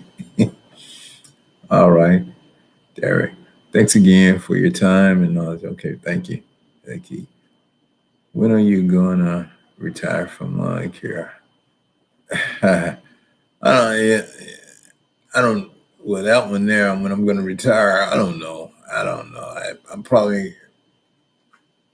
I don't know. I don't know. As long as I'm able to do it, I guess I'll keep doing it till I just decide one day and say, "Hey, forget it." But as of right now, it's like I'll keep going. I don't know when I'm gonna just up and quit, to call it quits. But right now, I'm on. As long as I'm able to do it, I'll keep doing it. So I can't say when I'm gonna retire. If I ever retire, I don't know. I'm not a person that's gonna sit around, just sit around retire. It's like when you retire, it's like what are you gonna do? Because I go around to a lot of places and I see a lot of retired people, and and mowing their lawn, and they don't do anything. It's kind of like you waiting for the ultimate to happen. And I was like, oh my God, I'm gonna be like that. I'm gonna hope I can stay moving. I don't want to be sitting around and getting bored and nothing to do. So, if God gives me the strength to keep moving, I think I'll just keep moving. I don't think I ever really want to retire, but I know someday you have to give it up. But, if I'm blessed to stay strong, and I can keep walking, then I'll keep doing it, keep doing it. I'll keep figuring a way to make something happen out here. I ain't looking for, I ain't looking for no retirement. I don't want to retire. More, the scary part about the retirement is, like I said, I've had a lot of customers did and have retired, and well, they didn't do much or nothing, and they passed on. That's the scary part. So that's why I said, as long as I can do it, I'm gonna keep doing it. I said, how did you know lawn care was the career path you wanted to pursue? Lawn care was never my career path that I wanted to pursue. No, I got into this by helping my dad. I went to college, got an electrical engineering degree, and got off into computers and networks and servers and all of that. That was my career path, and this was something second nature. I got into, and it's like in your life, you never know what you're gonna get involved with. You know, I mean, if that would have been something that I was going to do lawn care, I would have probably majored in what's that? Horticulture. Yeah, horticulture. I would have got a degree in that if that's what I was going to go. Landscaping and designing and knowing all the plants and all of that and the grass and all of this and surveying land. You know, I would have went to school for that, but I didn't. I didn't choose this. It's kind of something I got into by helping my dad, and I learned how to do it. How to do the lawn care and the landscaping and all that, trees, flowers, and all of that. And what it is when you go to college, you have to learn how to study and master a trade. And so I took it and learned how to do it and just kept pursued doing it, and got good with it, and that led me into it. But it wasn't what I didn't never just say, hey, I want to do lawn. No, and then, you just it's something that you get into, you never know. And it happens, your career will change. And this is something that I got into and I just stuck with it and just kept doing it. Yes, see, what are you say who else here? MK88. When are you cutting overgrown yards? I really love those videos you made. Oh well, thank you. Yeah, thanks. Let's see, Samuel, big fan, Samuel Adams Lawn Care. Shout out, Eat Wacker Lawn Care. All right, man. Thank you, Samuel. Thank you. Okay, who was that on the phone? The boss. Oh yeah, yeah. Been a boss, yeah. Key. What's the earliest you cut lawns? Normally it's 8 o'clock. 8 o'clock is when we can start here. To noise regulations and the pollution. Normally supposed to start at 8 o'clock. So I try to start then, and sometimes it'll be like 9 or 10. What it is, I like to let some of them, dry out and do. But if it ain't no doing nothing, then I try to get in there at 8 o'clock and get them taken care of. 8, 9, and they'll run pretty smooth. James, no guard here. It eats up the line and never lost an engine. Speed feed head. You can regulate how much green you want to use instead of the guard blade constantly cutting it off. Just rewind, etc. Okay. Yeah, I didn't know. I never, I mean, like I said, I tried it, and one time I, called up the manufacturer and asked them about the product and all. And so they basically, told me what was what. And so I just said, well, okay, that's what I went by. Well, what they said. The manufacturer, they designed the thing and put it together, and they were saying that the guy was on there for a purpose and all this and that. Wanted the warranty. So, I just went with that. But okay, never lost the engine. That's good. Good to know. Okay, Washington Gardens. What city and state are you located in? I'm from Mississippi. Yeah, I'm right here in I'm right in the Houston, Texas area. Houston, Texas, Humble, all in this area right in here. That's where I'm from. Well, I'm located rather. Man, I just purchased a home and really got into my yard. I have the Bermuda and I cut every 2 to 3 days with the real mower. I don't think I would be so. What's going on, y'all? What the heck happened here? Oh, uh-oh. Y'all. I think I lost y'all. I think I lost. What happened was the camera. I think the camera gone. I think the battery has gone out in the camera. Y'all still there? Hold on. I'll see if I can get some video back here. I think I lost the camera here. But I'm still here. Yeah. I think the battery just died in the camera. That's what happened to me. I'm still here though, y'all. How long? Let's see. How long have you lived in your house? Man, I've been here since. Let me see how long I've been here. Since '91. Was it about 29 years? Yeah. Now I had the house, but I used to travel a lot, and I would be gone all the time. When I bought it, I was traveling all over. And matter of fact, my dad would take care of my lawn for me when I was out of town. Let's see if I can get this back on. Okay. Whoa. Let's see. Okay, y'all. Let's see if I can get the camera back on.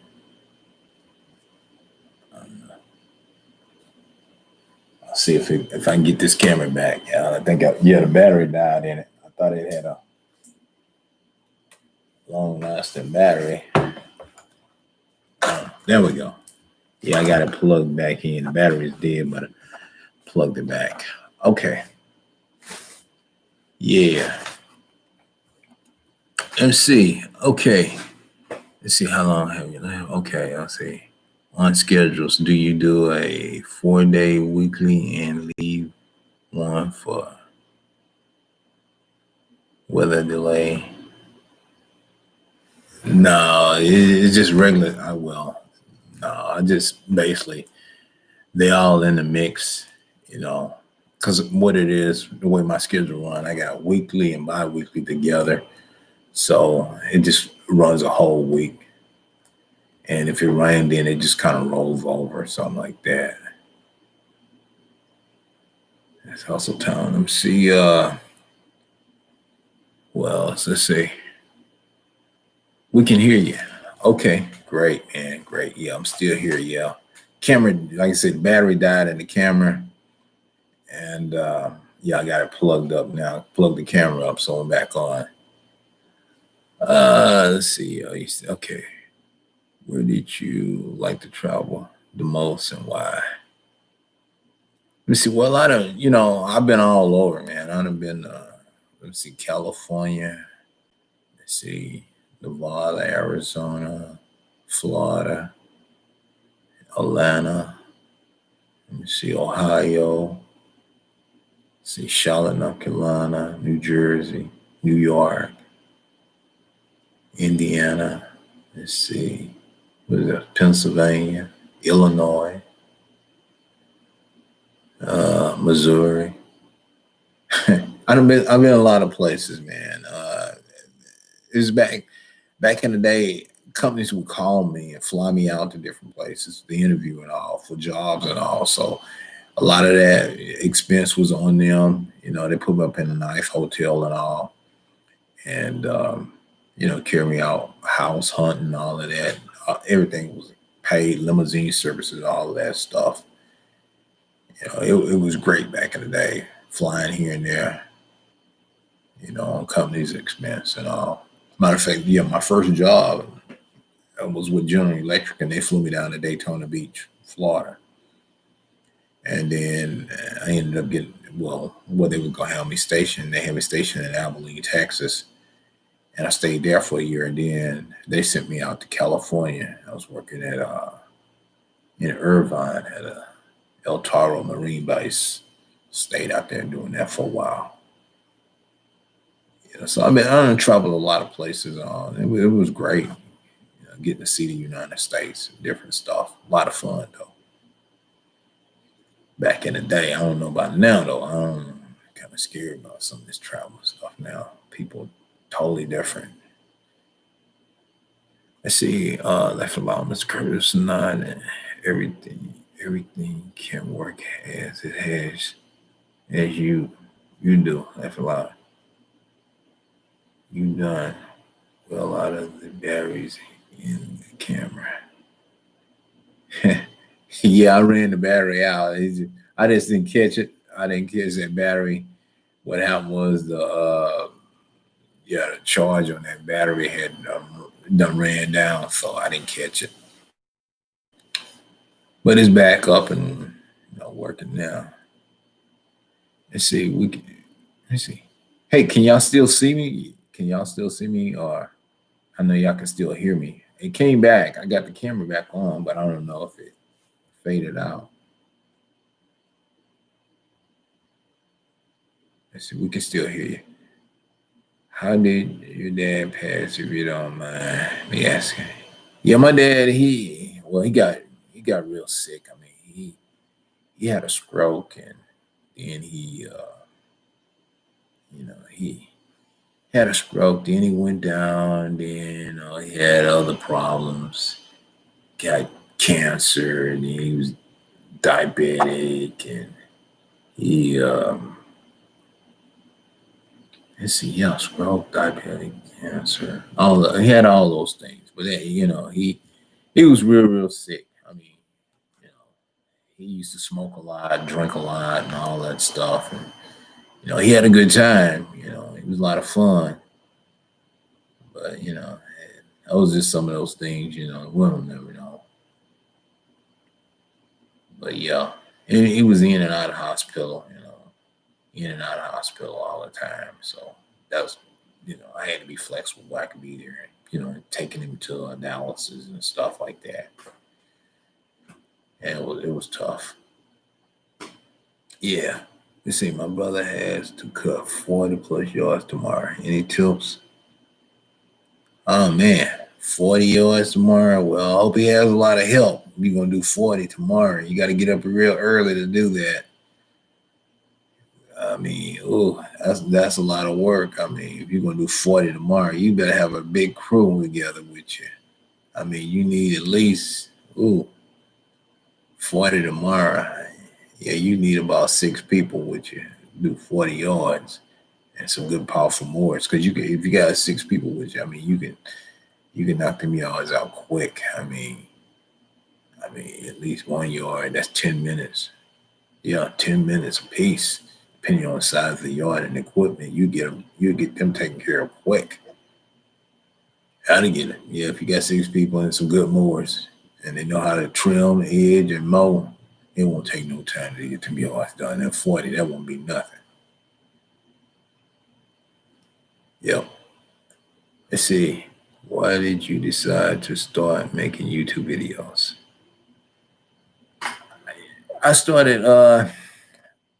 What happened was it became a hobby, and I just started messing with my cameras. And I said, well, you know what, I got these cameras over here and I don't ever use them or anything. And I said, well, what's gonna make me use these cameras more and learn more about how to use these cameras?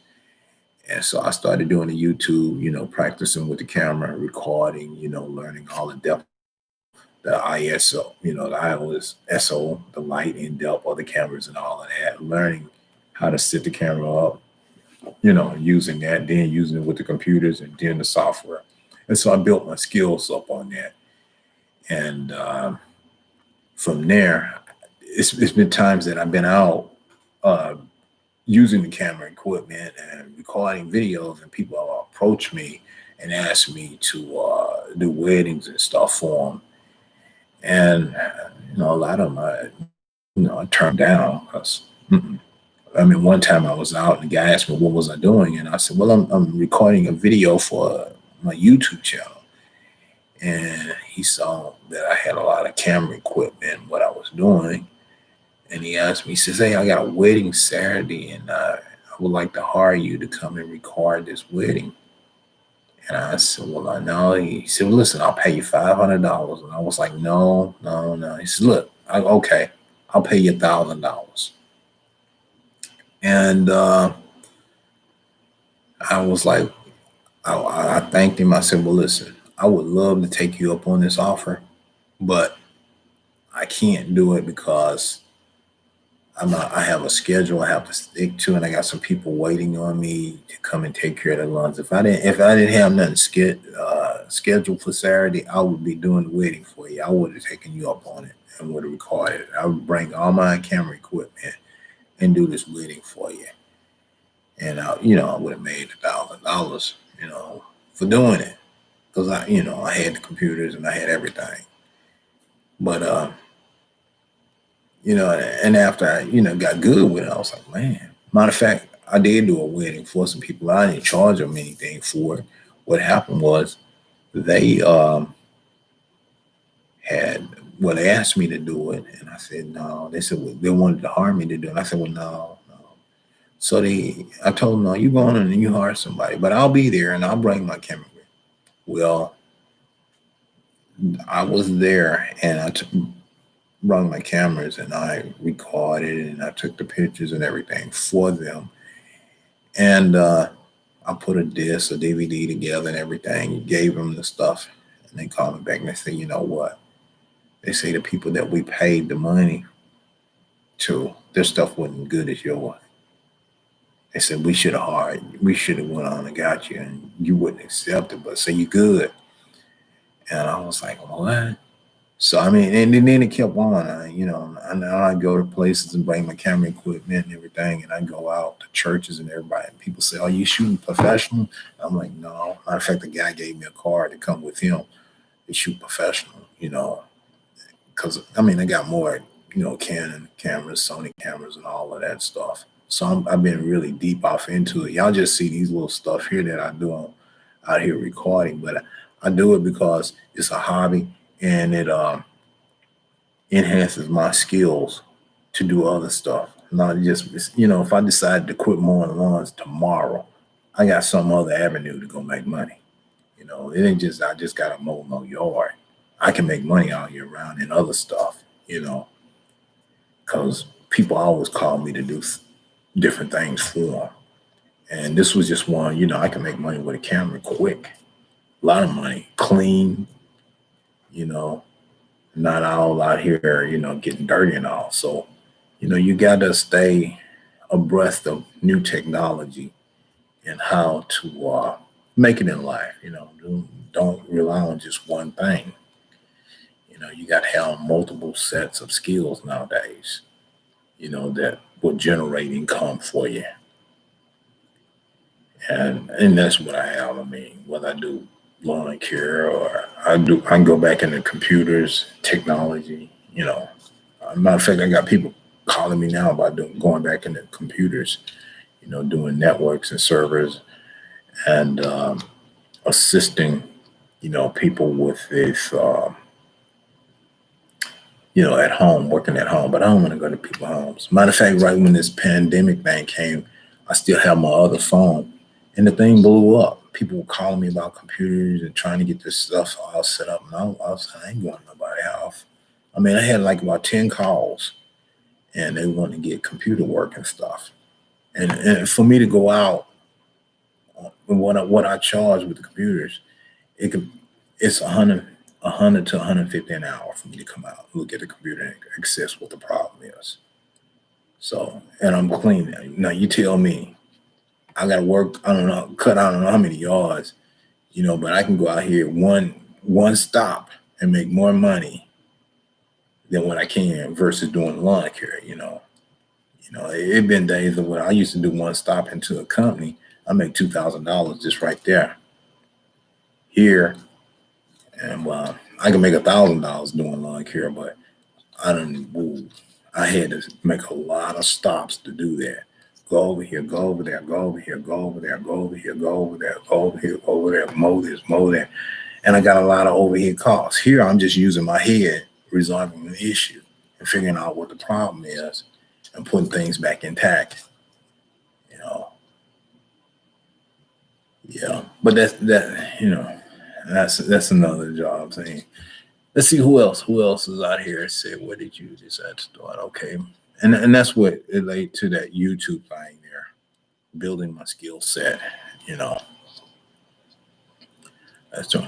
Let's see. I bet you were a Hellraiser back in the day. Oh yeah, yeah. I had a lot of fun. I mean, I had a lot of fun, a lot of friends, and a lot of people. We would have a lot of parties and stuff. Just having fun. You know. And back in the day, yeah, I had some fun though, man. All the time, going to different places. Yeah, yeah. Let's see. Yes, we can see you. Okay, man. Thanks a lot. We can see you in here. All right. Thank you. Okay. You say, was any of your family in the war like your dad? No, my dad wasn't. He wasn't in the war. No, no. I think I have an uncle that was in the war and all. But he's in a nursing home. He's doing okay, but he's been in a nursing home. And normally I used to go and see him, but you can't get in these places now, so I can't see him now. Yeah. Let's see. Hello, Mr. Curtis from Honolulu. Hello, how you doing, man? Thanks you. Staying safe. I'm trying to stay safe out here. Let's see. Good to see you, Curtis. Been a crazy year. Hope the summer season finish up well for you. Yes, I hope. This, this time frame right here. I can remember some years back around this time it would be raining, man. I mean, raining. It was one year I was gonna go to the GIE Expo, and it was just rain. It had been flooding so much you couldn't even get out. I was surrounded with water, and also then that canceled my trip, and I couldn't go. So I was like, yeah, all right. So then when matter of fact, yeah, it was a great flood, and yeah, I remember that one. That it was rough, but this is not raining, so it's been pretty good, except for all the viruses and stuff that's going on. And that's what makes it so crazy this year. But you never know from year to year what's going to happen. This has been a rough one here. That's tough. Well, thanks for the tips and see you. Such a great guy. Thank you, man. Thoughts, vegetarian. Yes, I am vegan. All right. Yes, vegan. Great, man. Keep you healthy. I eat a lot of that old meat. Dr. Rick, would you consider an enclosed trailer, use it for lawn care, or turn it into a lawn care workshop? That'll be cool. I at one time I thought about an enclosed trailer, and I was actually gonna buy one. I went and looked at it and everything. The only problem was, get hot in those things. You need to really have an air conditioner in them. But I looked at it, where could I make the most money? And it was with the open trailer. I mean, I used to do a lot of let's see, debris removal. And as you know, I just did a job here with that trailer where I picked up all of that junk removal. Those jobs pay good money. You can make you easily $600-700 off something like that. And I used to have some more jobs. So that was the thing with the open trailer. You make enough money to buy another trailer because it's open, hauling stuff, and that's why I considered the open trailer because it was so versatile. You take your mowers off, and pick up some debris, haul some stuff. I mean, I've even moved people, you know, with it, and it's been very efficient for us hauling stuff. And people always want to clean up stuff, and by having an enclosed trailer, I couldn't have done that.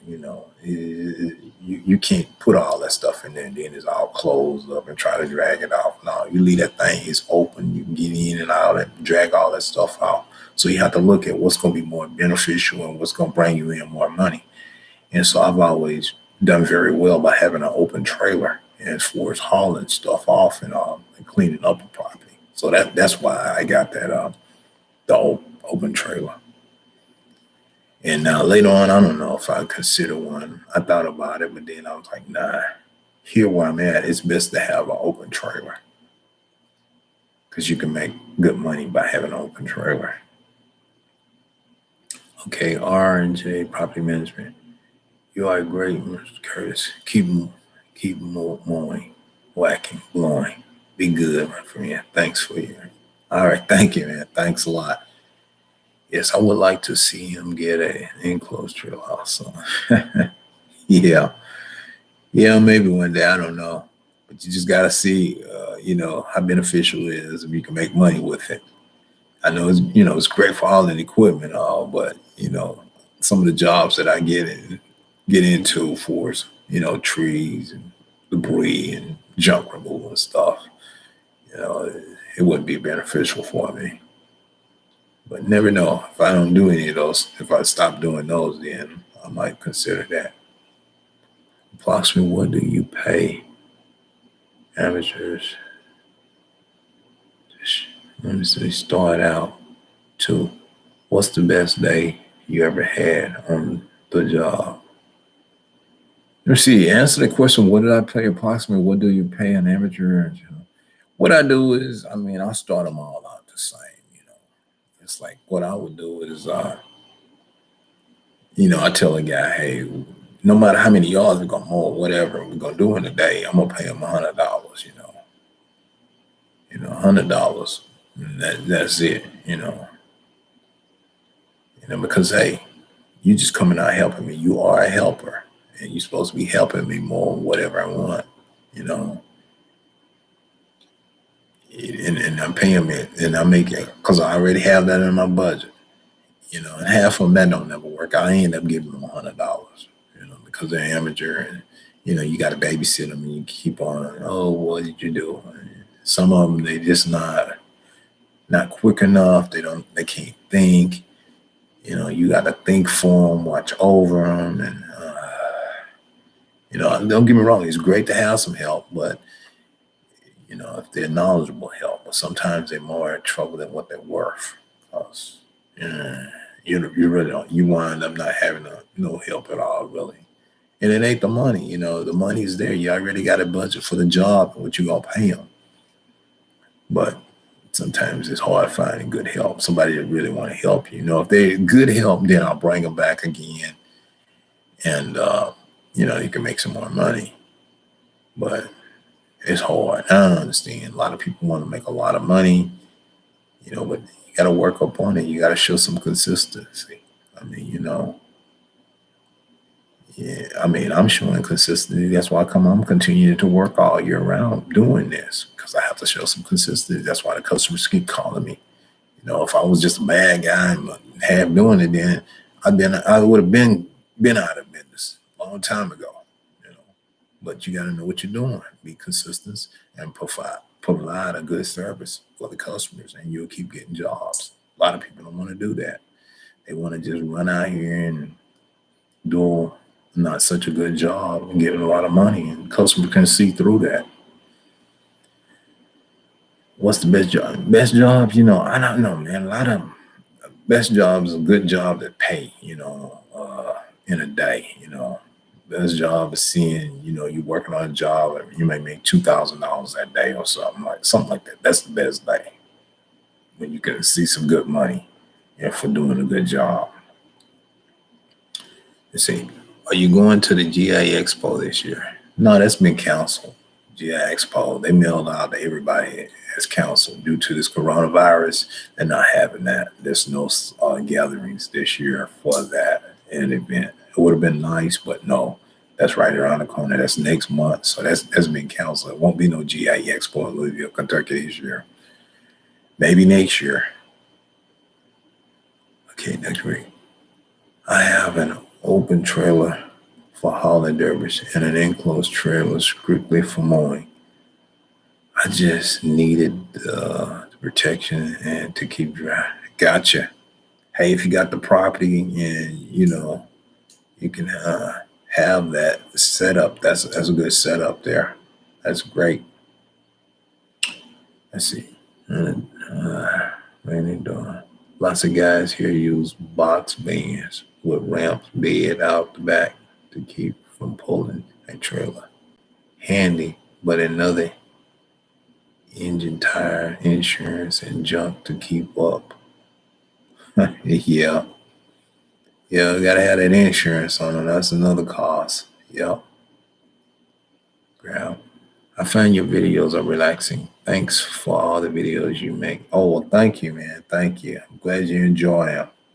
Yeah, I try to put them out, as soon as I can. And when I'm out making those videos, it'll just be my day event of what I'm going through and, from running from property to property, trying to get some stuff taken care of.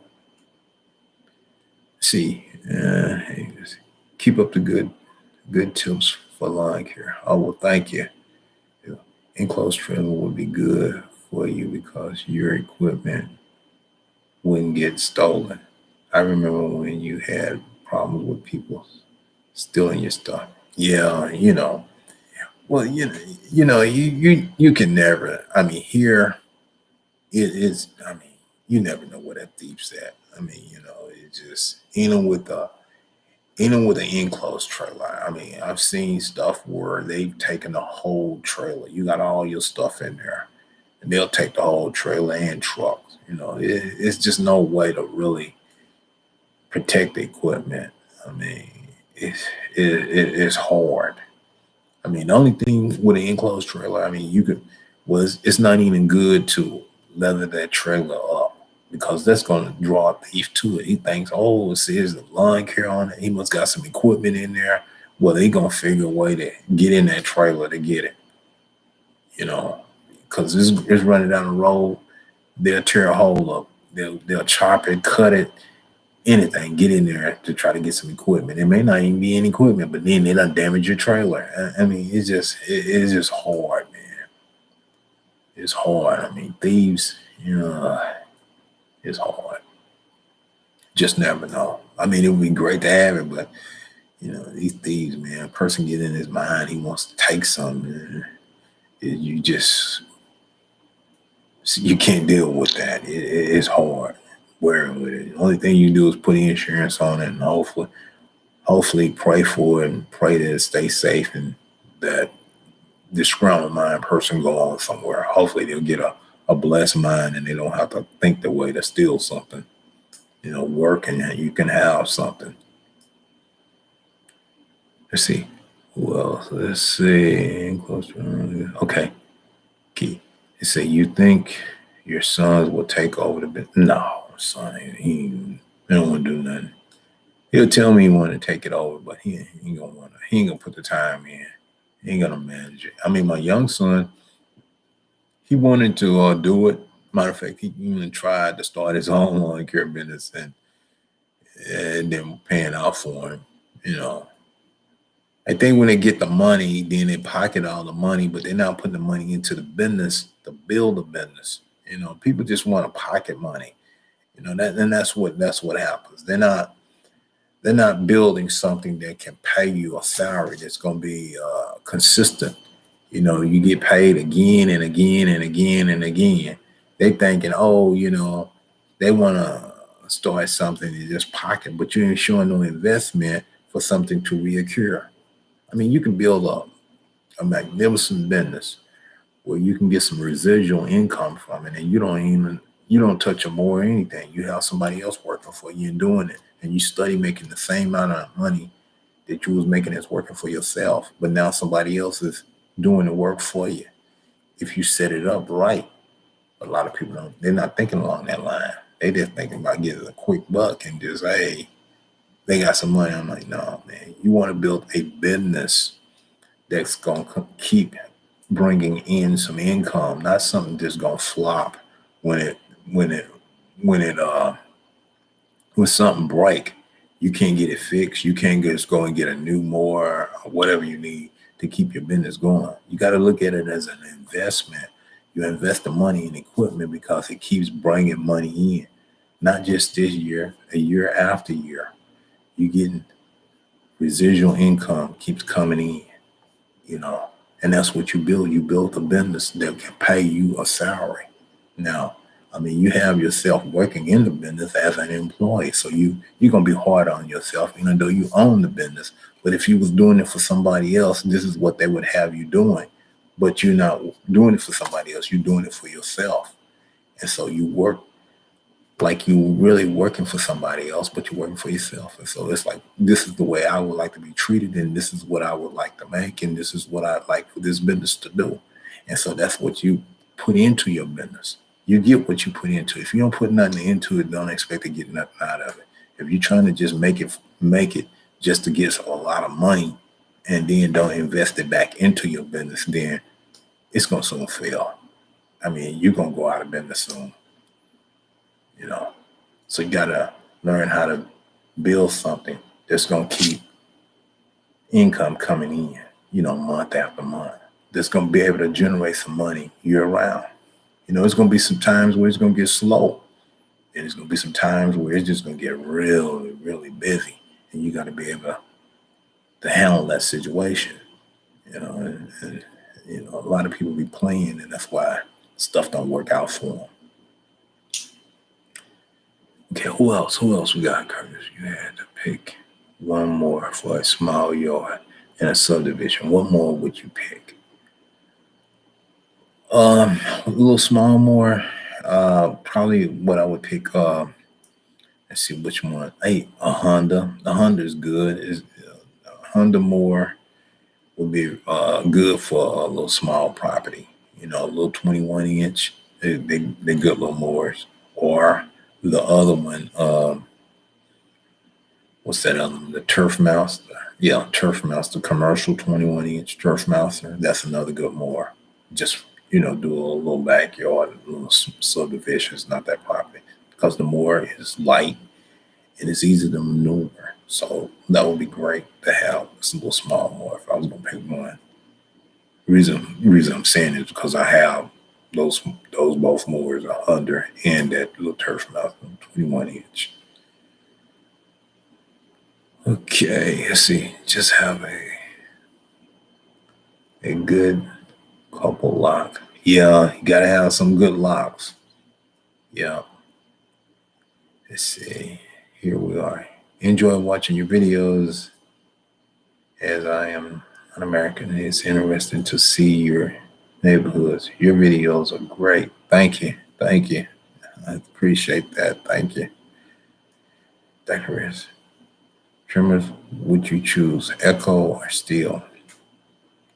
For trimmers, I really like I like both of them. But if I had to pick, I would get me that the Steel.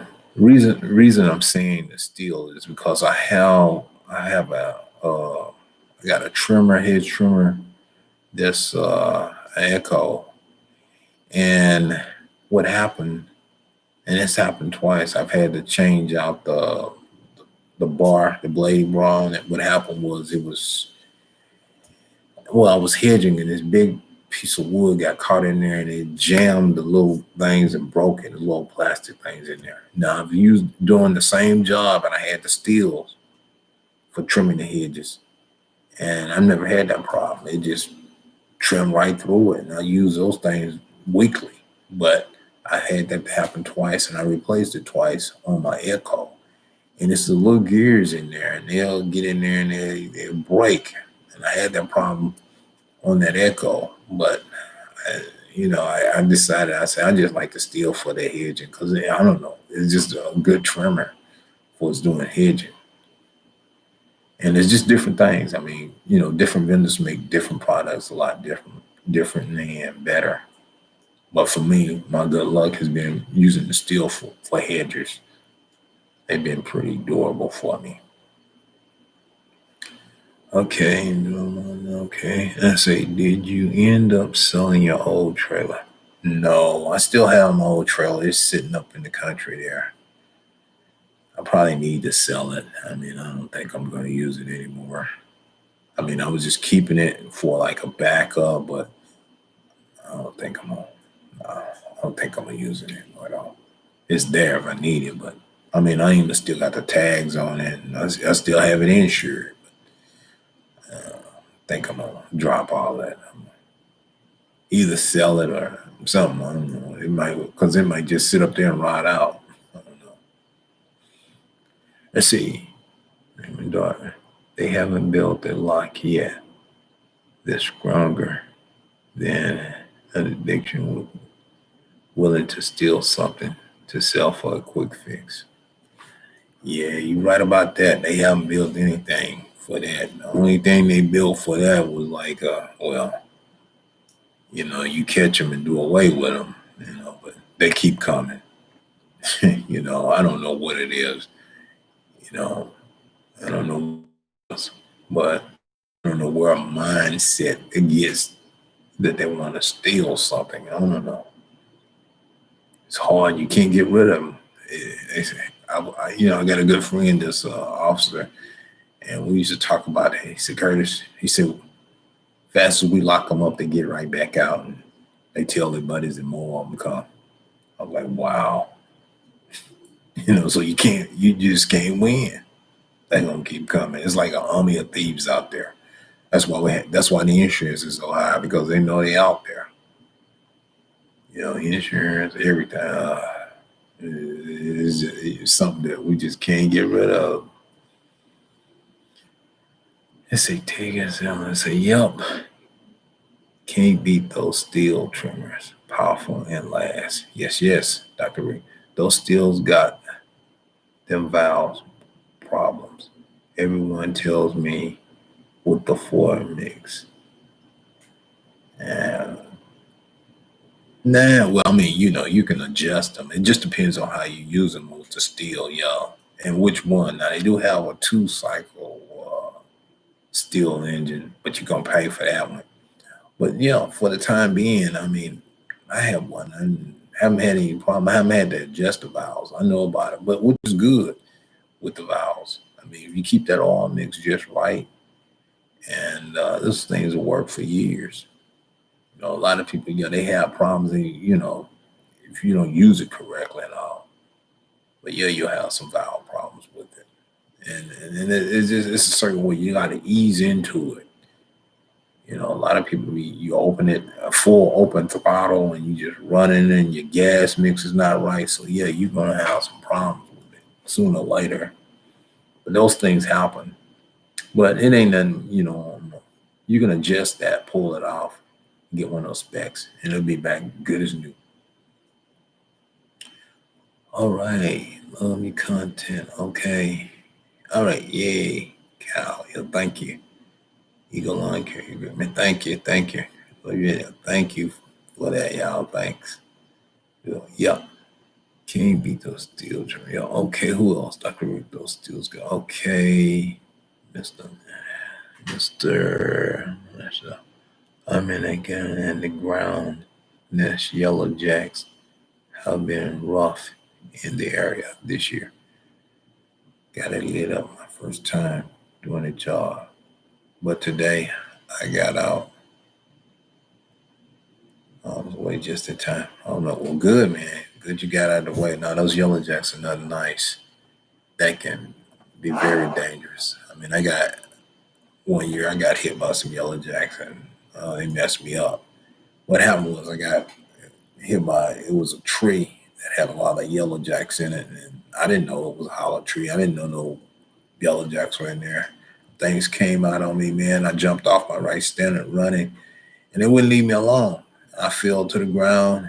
They stung me on my head, and I had a headache for a month. My head swelled up. I was like, oh boy. I said, I get through with this job, forget it. Never went back there. Yeah, but you got to be careful. You got to be careful. Always, you got to be, observe what's on that property because you never know. Never know. Have you ever gotten attacked by some dogs while cutting their lawn? No.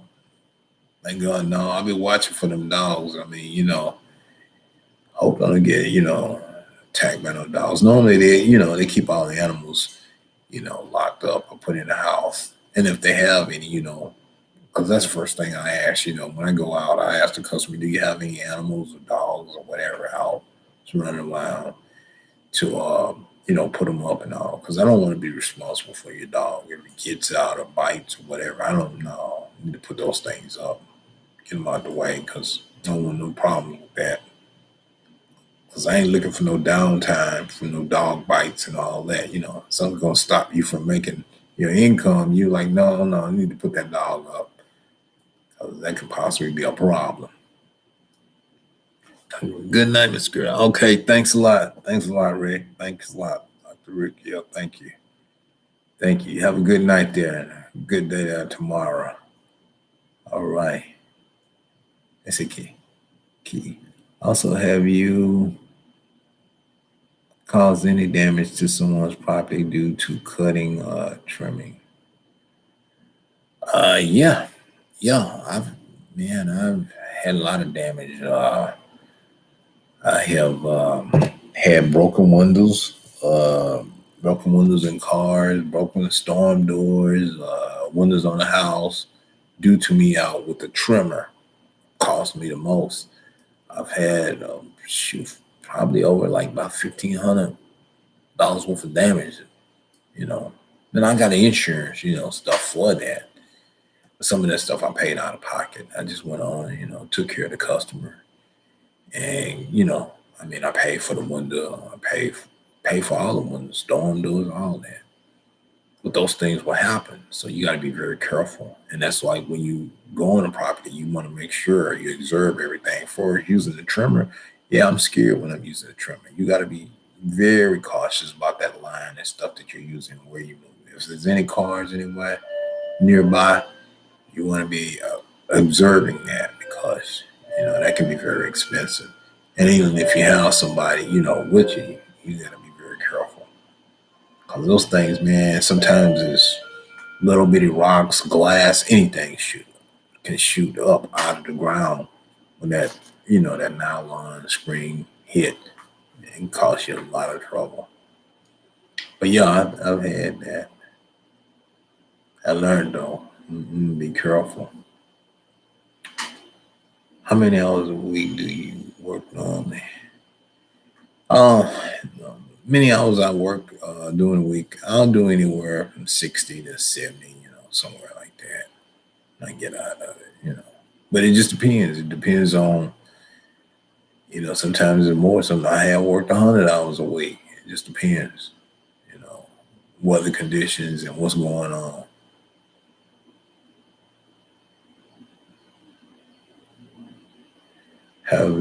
Let's see, Cal, have you ever got hurt while doing the job? Yes. Yes, I got hurt. Matter of fact, it was about 2 years ago I got hurt. What happened was it was a mower, and I had somebody helping me. What happened was it was some kind of metal object. It was a new property, and it was some kind of metal object in the ground, and the blade hit it, and it shot out and hit me in my side. And man, I felt like somebody had shot me. It was a warm feeling. I thought it had went through me, and it was hurting, and it was hurting and hurting and hurting. I couldn't really bear the pain, man. I had to go and get me a. Matter of fact, I went and got some ice. I had some ice water. I got some ice, and I was leaning on my side trying to cool that off. It was burning so bad. It was hurting me, and I bared through the pain, bared through the pain. Then I didn't feel good. I was taking aspirin and everything. I didn't feel good. Eventually, this big old knot came up on me. It was a big old knot came up. So then I went to a doctor, and he said, "Well, we're gonna have to do surgery." And said that you had. Well, the doctor came back and told me, checking blood pressure and all this, and then told me that I had this cyst, and I was like, "I got a cyst." He says, "Yeah." He said, "Oh yeah, well that normally comes up in people and all." And I was like, I'm thinking, I said, "This is Doctor Quack. This ain't no cyst. This is a bruise." I'm like, "How you gonna tell me this is a cyst?" He says, "Yeah, yeah, yeah." And went on. So then he said, "Yeah, we're gonna have to do surgery and have to cut you here, and then we'll take this out and everything. Do you scar easily?" I'm like, "No, nobody been cutting on me, man. No." So I was thinking about it. I said, "Well, okay then. All right." So then I'm gonna get prepped for, surgery and all. And meanwhile, they had done had this flood, and he said that, oh, that he lost all his instruments and everything. He said this would be an outpatient surgery. Just make a little cut there and take it out of there. I'm like, okay. Now the whole time, y'all, I'm afraid, I'm scared, because I'm like, man, I don't know if this guy know what he talking about. Talking about I got a fifth and all this and that. Meanwhile, he done this, and I'm scared the whole time. I'm like, man, I said, man, if I ain't sick, I'm gonna be sick. This guy. So it went on, and I told everybody what was going on and everything. People prayed for me and all and everything. Preachers calling me up and praying for me one half prayer and pray for me. So this went on. So then it got to the point of having the surgery. And that's when they told me, said, well, we can't perform the surgery. You're going to have to go to another place, and, we're going to make arrangements for you and all. I said, what? You had me all scared, weird. And now you tell me I got to find another place to have this done. So they never did do it. And, you know, I was afraid the whole time and prayed about it. And guess what happened? I never had no surgery, and that knot, that big old thing that they call a cyst, it went away. I don't have it there now, and nobody had to cut on me or nothing. But I knew it was a bruise. It was the impact from this object. I knew what had happened. And it was, I mean, the thing, it lasted over a year, 2 years, but eventually it went away, you know. But I mean, and that out there working. So that really got me. But overcame it, and I'm good now. Okay, who else? Also, hey, you okay? Got that one written. I mean, okay, got you. I mean, how many more years you got in the tank? I don't know, man. I don't know how many more years. I'm gonna keep working. I don't know. What's the worst more you ever had? Worst more I ever had. Oh man, let me see. I don't know. About the worst more. It was one that blew up on me. It was a long time ago. I had one that had what was it?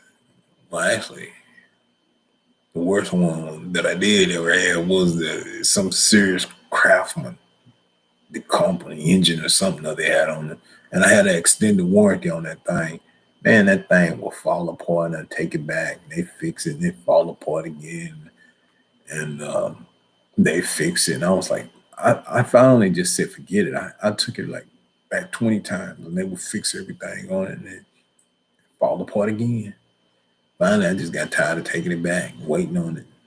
That was the worst one. It was some kind of serious something, craftsman, something they had on us, a piece of junk. Uh, Awful. That was years ago, though. They say, do you like John Deere Morris? John Deere Morris? I mean, I've never had one. I've seen them, but I don't know much about them. I mean, I just seen them. I've never used them. I know they've had Let me see how the John Deere had. I know the Wright Moore, they had one, they had a deal one time, some kind of partnership with Wright. Then they had some type of partnership with Skag, where they had a mower, and they just painted it a different color. It was the same mower. It was a Skag mower. Everything was the same. Matter of fact, when you get rid of all this parts, it was the same. It was no, but the Skag part. It was just put a name on it and call it John Deere. I know they had a partnership. That's the only thing I know. A lot of things with John Deere, they partnership with people, and they put them more together. And I know it's a big company though. They put out a lot of stuff, but they do a lot of partnership for us when it comes to making some mowers. I mean, okay, what's the word? Okay, do you like okay? Take a zoom and do you use a particular noise cancellation headphone while working? Yeah, I use, I got a number of headphones that I use. Let me see. Yeah, I use, matter of fact, yeah, I got some Echo headphones that I use, and then I have some regular headphones that I use that sometimes it'll play some tunes on it, have music in there. I have them, and they're pretty good. And I use, yeah. Somebody, do you like the Ego cordless battery leaf blower? I don't know much about it. I never used it. I mean, the only thing I know about it, I heard about it, the Ego. So I can't really say a lot about it until I actually, have used it or tested out. So I don't know, from the looks, it look good. I can say about it, but I've never tested it. So I don't know, you know, how durable that thing is. It's, I mean, it may blow or how strong it is. But until you actually have used it, test the functionality of it, and then you know more about it, then you can say more about it. But that's all you that's all I can say about it. But I don't know anything about it because I haven't used it. See Darren W full schedule for tomorrow. Oh yeah. Tomorrow's Friday, so I gotta get up rolling in the morning. Got a number of them to take care of, and hopefully I can get them all done tomorrow. I will. I get up early in the morning. I'll with it. I get them. They said, "What is the best type of advertisement for you?" Uh, for me, the best type of advertisement is just what I do is it's on the web. I use, just using my website and let's see what else I use. That's basically all I use. My website, search engine optimization. I don't do a lot of advertisement anywhere else. I mean, you can. They have a lot of free websites I used to use, and you go out there and link in your web page to on those free websites, and people will click on it, and you get customers. You know, you get customers. I mean, there's a lot of other avenues for it, just advertisement. I think I may do a video on marketing one day, and tell you how to really get it. Uh, you know, you can bring in some work and more than you can stand. Your phone will stay ringing. And that's the scary part of my business. It's like times my phone, would ring all day long with customers. It'll fill up. I mean, my phone might have to delete them. I'm getting so many calls for lawn care. And that's the scary part. I'm like, oh, I can't do all these yards. Okay, who else? Paul Seals, Texas hardest. I got burnt last time I walked home. Oh man, unbearable. Oh man, sorry to hear that. Yeah, that heat is bad, man. It'll hurt you. Yeah, you don't want to stay out there. You always put on some long sleeves and wear a hat, you know, because it can hurt you out there. That sun ain't nothing nice. It will cook you just like a piece of meat. It ain't nothing nice. Gotta be careful. It can hurt you really bad too.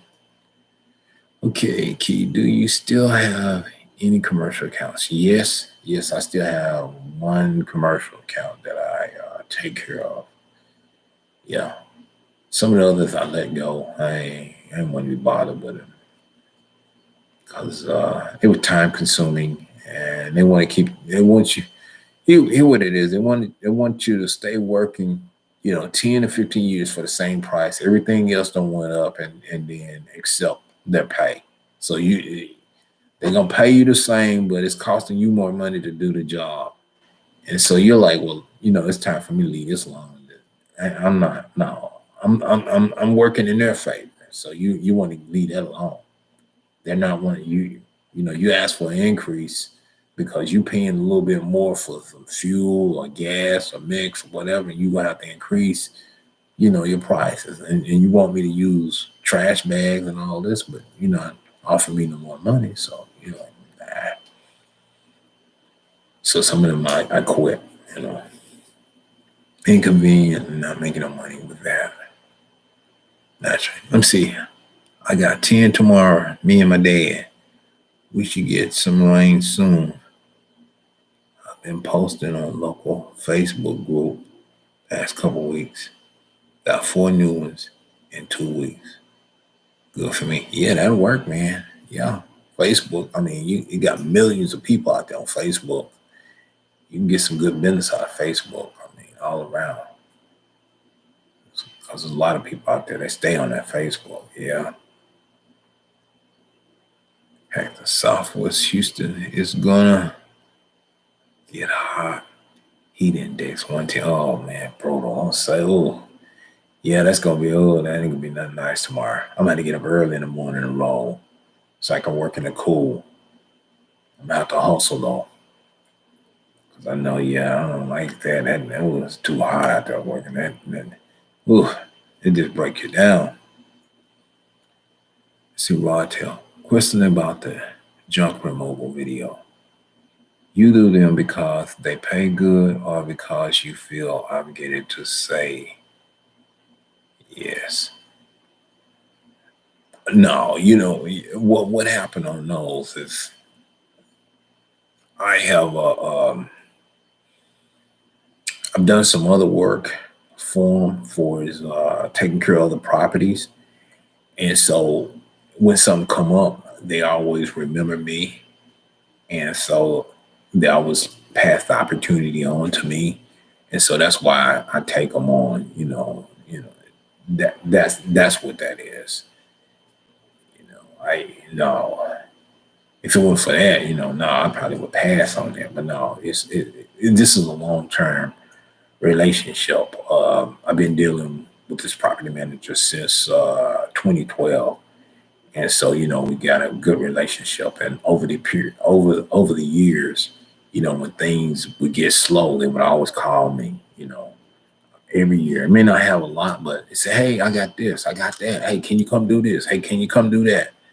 And so they would always contact me on a continuous basis. They'd always pass it to me every time something else comes. Versus, going out looking or trying to get somebody else. They just call me every time. And so, when something like that come up, you always remember who took care of you when times were bad. So you go on and do it, because hey, you really appreciate it. He's in a bind and he needs some help, so I'll go on and do it and help him. That's the way that kind of works. Remember who took care of you when times were really bad. And so you need to step it up and just help them. If you can do it, you go on and do it. Now, if it's just something total stranger, I don't know, I probably would have walked on that. Be like, I ain't doing this, you know. But no, I always like to help people that help me. They keep me going, in the times when it's slow and nothing else is really going on. Somebody else looking out for you. Hey, we got this, and these things slow. I got something for you to do. And so, you just going to take care of them. And you good. I mean, you gonna be good. Your business gonna stay good for you. Okay. Did you ever? Okay. Did you ever have someone not to pay? Let me read that. Did you ever have someone not to pay you after the cleanup was done, saying they expected a better job? No, yeah. when you get into a situation like that, that's why come you have your camera, and you can give them a before and an after, and you also document this is what you asked me to do, and then if there was something else that you was expecting me to do, you did it with me. Now you discussing after the fact. And I say this should have been brought to my attention before. I said business is business. We discussed this before, and we checked off everything that you wanted to have done. Now you come back with something else, and now that's another fee. We never discussed this.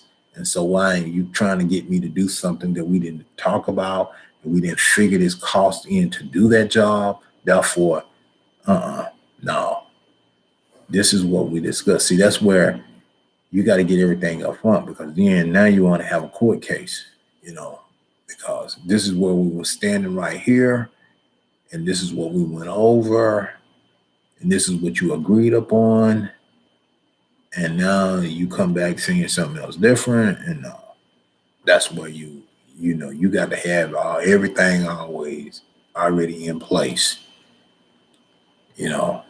and not to pay. I mean, you don't want to. No, they don't want to do that.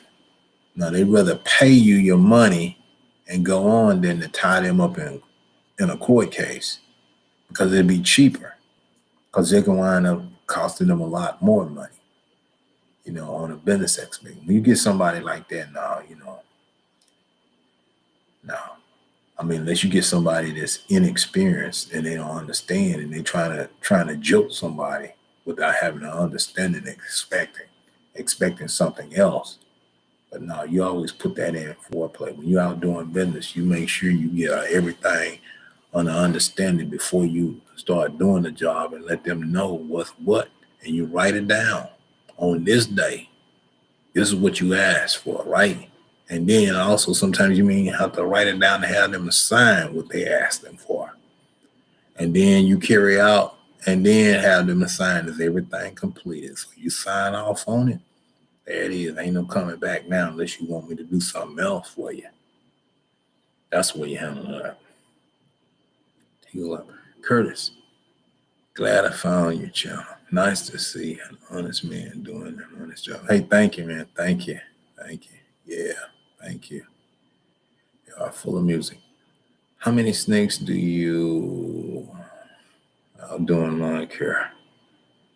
Oh, it just depends. I mean, this year I probably had maybe 2 or 3, but it's been other years, man. You might see 10 or 20 of them things. It just depends on the year and the weather condition. But I think it's so hot now, the snakes are, they're running and trying to stay cool somewhere.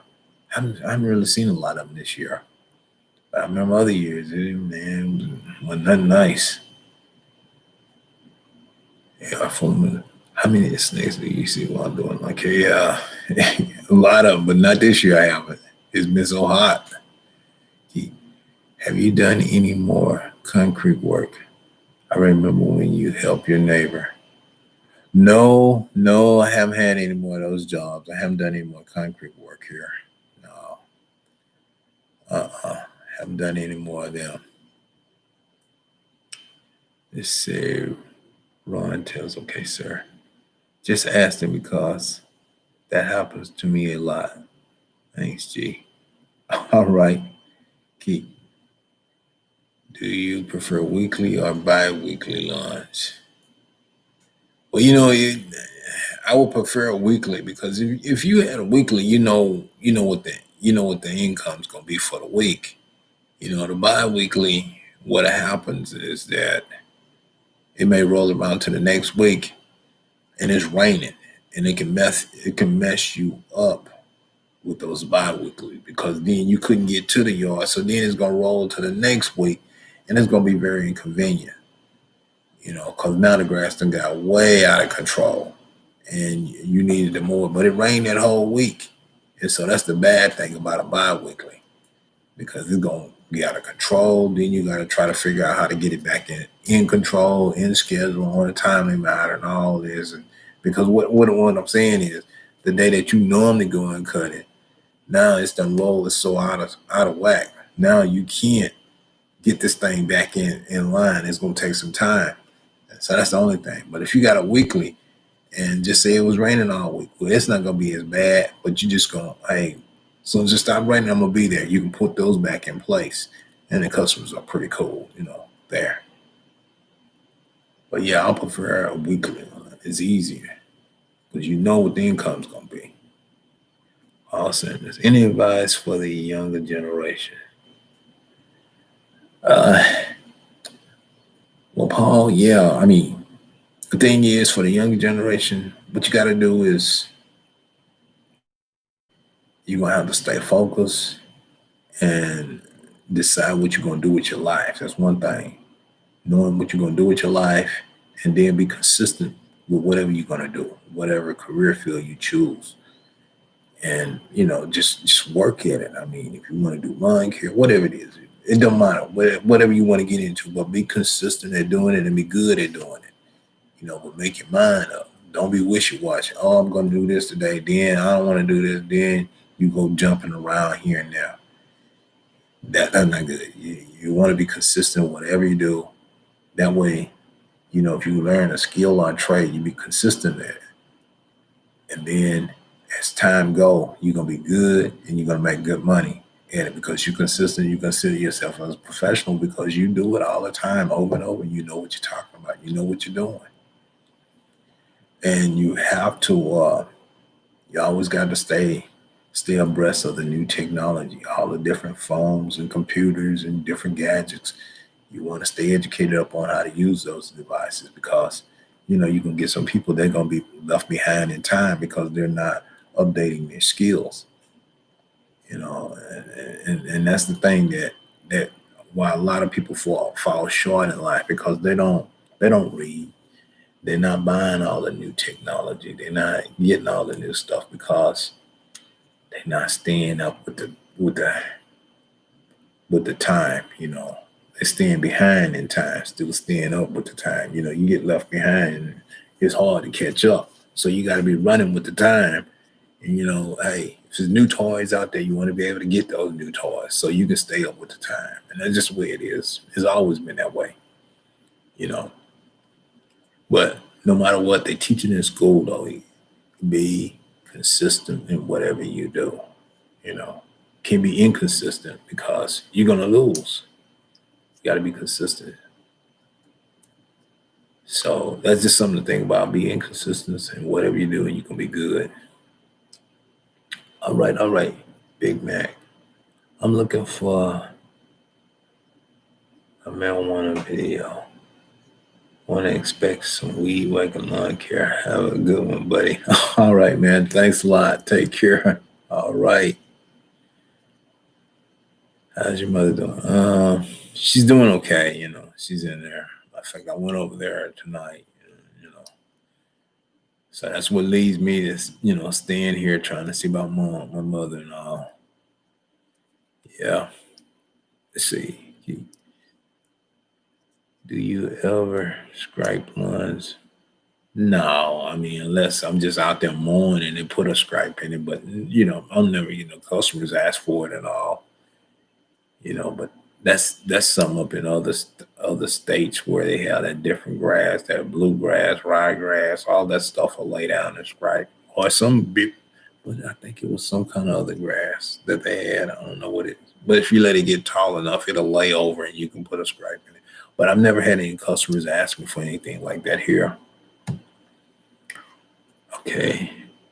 Ryan, darling, do you use a computer program to keep a schedule, or do you use writing in a notebook? Well, I use both, man. I use a computer, I have the tablets, all of that. Um, I got software for scheduling and all of that. Apps and everything for that. You can bring up and type in when you're done the lawn, everything. So, I mean, like I say, keeping up with the times, you want to be uh, consistent in doing that when you use any type of software. I mean, you show up with a tablet, and all your customers gonna be looking at you like, "Whoa, you're very professional. You got it in there. You want to get all the information and everything." I mean, you can even have it like where you can write. Have a notebook that you carry with you and write that information and create a file for the customer. You got all that stuff in contact with them. So whatever you can do to make yourself look professional and offset you from your competition out there, you're gonna be way ahead of the game. Because if people looking at you, you're serious, you're gonna take care of business. And then that's the main thing, taking care of business. A lot of people, writing stuff on tablets, they get wet, they get lost. Nah, you want to have a database, a file, a computer, tablet, whatever it is that you use to keep your information in. I mean, I can go in my computer and I got customers from way back in 2012. I could look through it. I'm like, man, I ain't done that yet. Oh, that's Miss So and So. Wonder where she's at now. Mr. So and So. Yeah, yeah, yeah. So when I look at it, I'm like, man, I have serviced a lot of properties. So I got a big old database. A lot of customers, well, they inactive. They done moved and went here and there. But that's something good to have. Okay, me go. Enjoy watching your videos. You cut those yards great. Hopefully you will be on the tube for a long time and with the videos. Stay safe out there. All right, Miguel. Thanks a lot. Yeah. Yeah, I'm gonna try to stay on the tube if I can. Yeah, I'm gonna try. You know how sometimes those old trolls try to get in there and run you out. But I'm gonna try to stay in here. It's the AR full of music. Which more of yours is your favorite to use? Eh, I would say my right standard. The reason I say that one because I've had it and I've cut a lot of yards with that mower. Ooh, in and out of lawns. Oh, I've had a lot of yards I cut with that mower, and it has generated a lot of income. I mean, for it's getting in lawns and getting out of lawns quick, that mower has brought me in. That's that standard is like my helper. Just me driving it and all, but it's like having a helper. I mean, I think about when I had a helper, and I'm like, they still didn't. I still never finished it on time. I mean, they run the mower out of gas, and they're still in the same spot, not going anywhere. And I'm like, I'm thinking, and what I was thinking was that it was going to be beneficial by me bringing in a helper, and I'm doing this, and I'm gonna get it finished quicker. I didn't finish no more. I didn't finish any lawns any quicker by having a helper. I came out better by doing it myself, knowing what I need to do, get in there and do it, get it done, and move on. A helper wasn't beneficial for me. I mean, maybe I just didn't have the right helpers. I don't know. It's just like I say, God, I was saying it's hard to find good help. uh, let's see. How do you keep track of payments? Oh, well, payments. I know who paid me and who haven't paid me. I keep good records of that. And matter of fact, when just like I said, I do both. Like I have a database and I have the tablet and I have it with the computers and all. And it's like, I write it down who paid and who haven't paid. And then if they pay online, it's going to post. It'll say that so and so paid, just paid. If they going to do online payment, it's going to let me know who has paid and who has not paid. That's how I keep it. But yeah, you got to have something to track it. And then I go back and I check my list. I'm like, okay, yeah, it said that you have paid. I'm like, well, who hasn't paid? Why hasn't paid? Let me call them. Let me find out what's wrong. I'll say, last payment I received from you is in this month. I haven't received any payment for this month. What's going on? I need to know. You want me to keep coming on? I'm in the council service right now. Let me know. I ain't gonna waste no time. Okay, who else? How do you keep? Okay, will a day ever come when robots replace lawn care guys? Yeah, it's almost coming. It's almost there right now. I mean, I was there last year and they had at the GIE Expo, and they had robotic mowers. You know, robotic mowers. The only thing is, just the edging and the trimming. For tree trimming and hedge trimming, you still need someone for that. But it's gonna come a time they'll figure a way. I mean, keep reinventing the wheel. I figure a way what needs to be trimmed. I mean, I'm sure they can get a robot to do it. They're probably working on it right now. You can rest assured if I keep doing it now, I'll invest in some robots. Yeah, I'll invest in some. I'll lease them robots out and get an income from them. I just do the maintenance on the robot. That's why you always got to keep a source of income. How to make it. Okay, true. What model is that standard more you're talking about? It's 2014. Yeah, 2014. It's been a good more. I forget. Yeah, I'm gonna have to may have to do some work on it, but it's been real good. It's a key.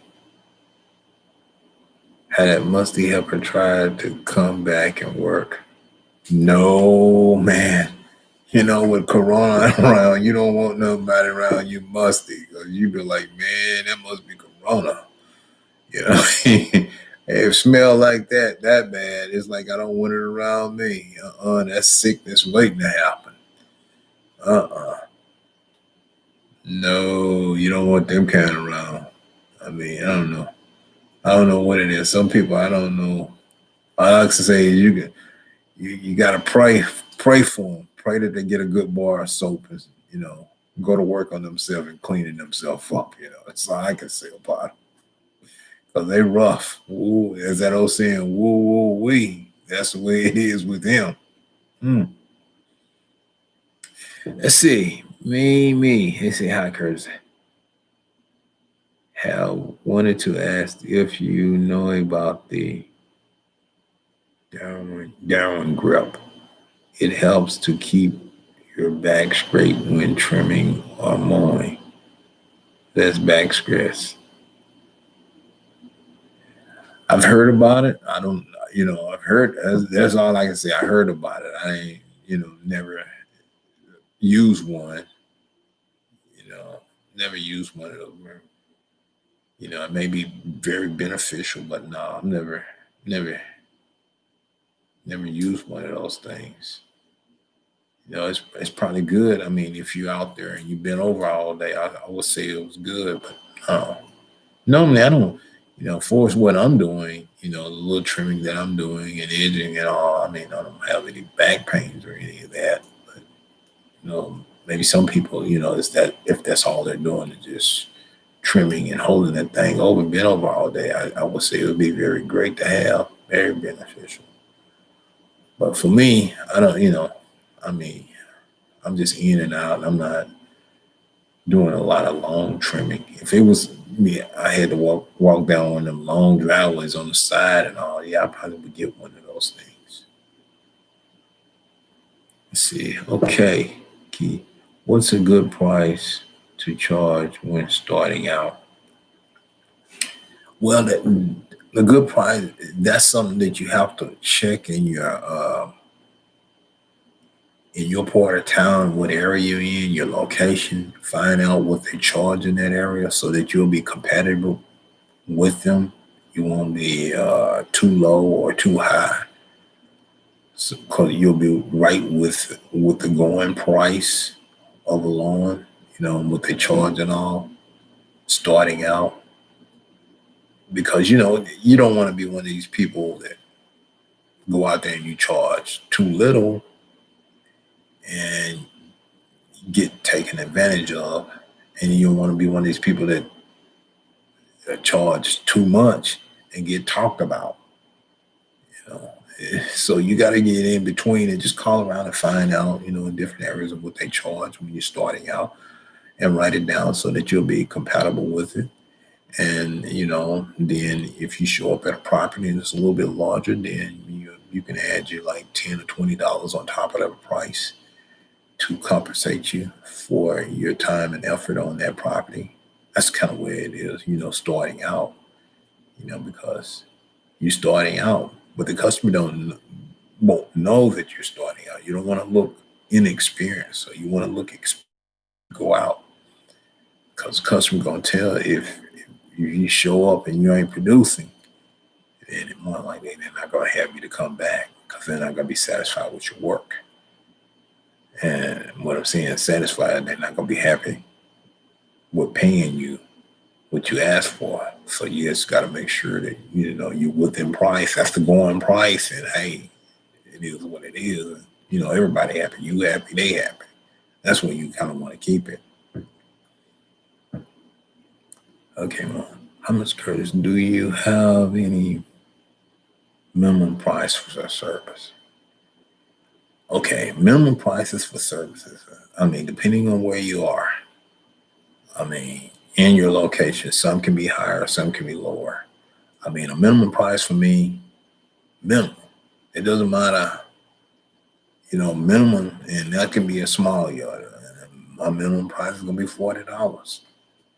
You know, person say, "Oh, well, it's not that big." Well, it's still gonna be $40 my minimum. I'm not getting bothered with it. It doesn't make sense to be driving across town for no $20 or $30. I'm like, customer. I'm like, listen, I gotta, that's what it is. That's what's gonna get me out there. Everybody have air conditioning, electric service. They got a minimum price. They send those trucks out there at a minimum price. Some of those are $80. They send somebody out to service your air conditioning just to give you an estimate of what it's going to cost to fix the unit. $80. You can't send a truck out there with a guy and not have a minimum price. I mean, can you imagine? You got 100 customers and you going out there with no minimum price, and you done burnt $1,000 in fuel, and plus you paying this guy to drive your truck over there to service that, and you going in the hole and not making any money. So you got to have a minimum price to compensate your time and effort for even going over there, for drive time, your vehicle, your time. So you have to figure in your minimum price. And people say my yard is not that big, or you got to look at, hey, but my time is, I can't, one thing about it in life, you got to realize you can waste a lot of time. You can't get none of that time back. It is what it is. It's wasted. It's gone. You can't get your time back. So why waste time when you need to have a minimum price to compensate your time from going over there? And that's just the way you look at it. You can't get it back. Once this day is over with, it's over with. You'll never live that day ever again. You can live another day tomorrow, but you can't live this day again because it's over with. It's done and over with. It's documented in the book. It's gone. This month, this year, once it's over with, it's over with. And got to get compensated for your time. So you got to have a minimum price. And it is what it is. And if they don't want to, if they can't accept that price, then you just don't do it. Yep. Okay. Who else? Mr. Curtis, do you have a member? Okay, yeah, I answered you that. I think crabgrass is the best grass. Hey, if you think that's the best grass, that's the best grass. Okay, for you. AR full of music. How many yards do you cut service per week? Well, it varies. Sometimes I'll do 50 a week, sometimes 60 or 70. Depends on how I want to work, what I'm going to do. KKA. You really need to do another overgrown grass video. I really like those. Please also, how long do they take to cut? And how much do you charge for a job like that? Let's see, that varies. It just depends. I mean, it depends on how long it's going to take me, and depends on where it's at. I mean, the location of the property, how much work I got to involve, what equipment I'm going to need to do the job with. And some of those jobs, I mean, you can get into $400 or $500 to $1,000. It just depends on the job and the location, where it's at, what's all involved. I mean, you got to look at, what's on the property. can I get my mower in there and mow it safely? Or do I have to use a screen trimmer to clean this whole property up with? That comes into play. And that's, those are things that you have to discuss with a customer, what all you got to do to make the property appealing, to clean it up and all. And so that's what you got to take in consideration when you go out and look at a property and estimate how much time is it going to take. What are you estimating your time to be? If you dedicate an hour or 2 hours or 3 hours on that property, then you need to be charging for that. And if you have to haul stuff off, then you need to be charging for that. So those are things that you have to look for when you go out to do a job. Your time, compensating for your time. Okay, who else, Keith? Let's see. You chose the name for the business. I chose that name for that business. What happened was it was one year, I think it was back, it had to be back in 2011, and I was getting a lot of yards with weeds, and all I was using was a screen trimmer to trim the property up. So it was like just weed whacking. It looked like every time somebody called me, that's what I was doing, weed whacking. And so then I decided I said, well, this year is going to be a broad name. And so I figured, I said, why don't I just name it Weed Whacker? And it worked. So I said, well, I'll do Weed Whacker Lawn Care. And so that's what brought the name up for me to name it that. Because I was doing a lot of weed whacking jobs. All right, Superior Lawn Care. What's up, Curtis? Let's go from Las Vegas. Hey, how's it going, man? Hey, I'm just here. Ain't nothing but heat here, working all the time. Glad I'm not up there in Las Vegas. I like them casinos. I remember years ago when I stayed in California, I used to come over to Vegas, and I like to play them slot machines. Sometimes I do pretty good, but I haven't been in a while. Like, I don't know. I sometimes I'd be like, man, I wish I could go to the casino. It's just a lot of fun, though. Not to lose a lot of money, but sometimes you can win. But it's just just something to get away and do. So I like up there in Vegas. Yeah. See, Brian. Let's see, Brian says, let's see. Were you surprised to see your one video blow up over 1 million views? I was very surprised about that video. When I was doing that video, I was just doing a video, and I didn't know. I wasn't even thinking nothing like that it was gonna blow up. Actually, I was looking at the video and I was thinking to myself, well, like, what's going on? I'm like, why is this video getting so many views? And I'm like, what in the world?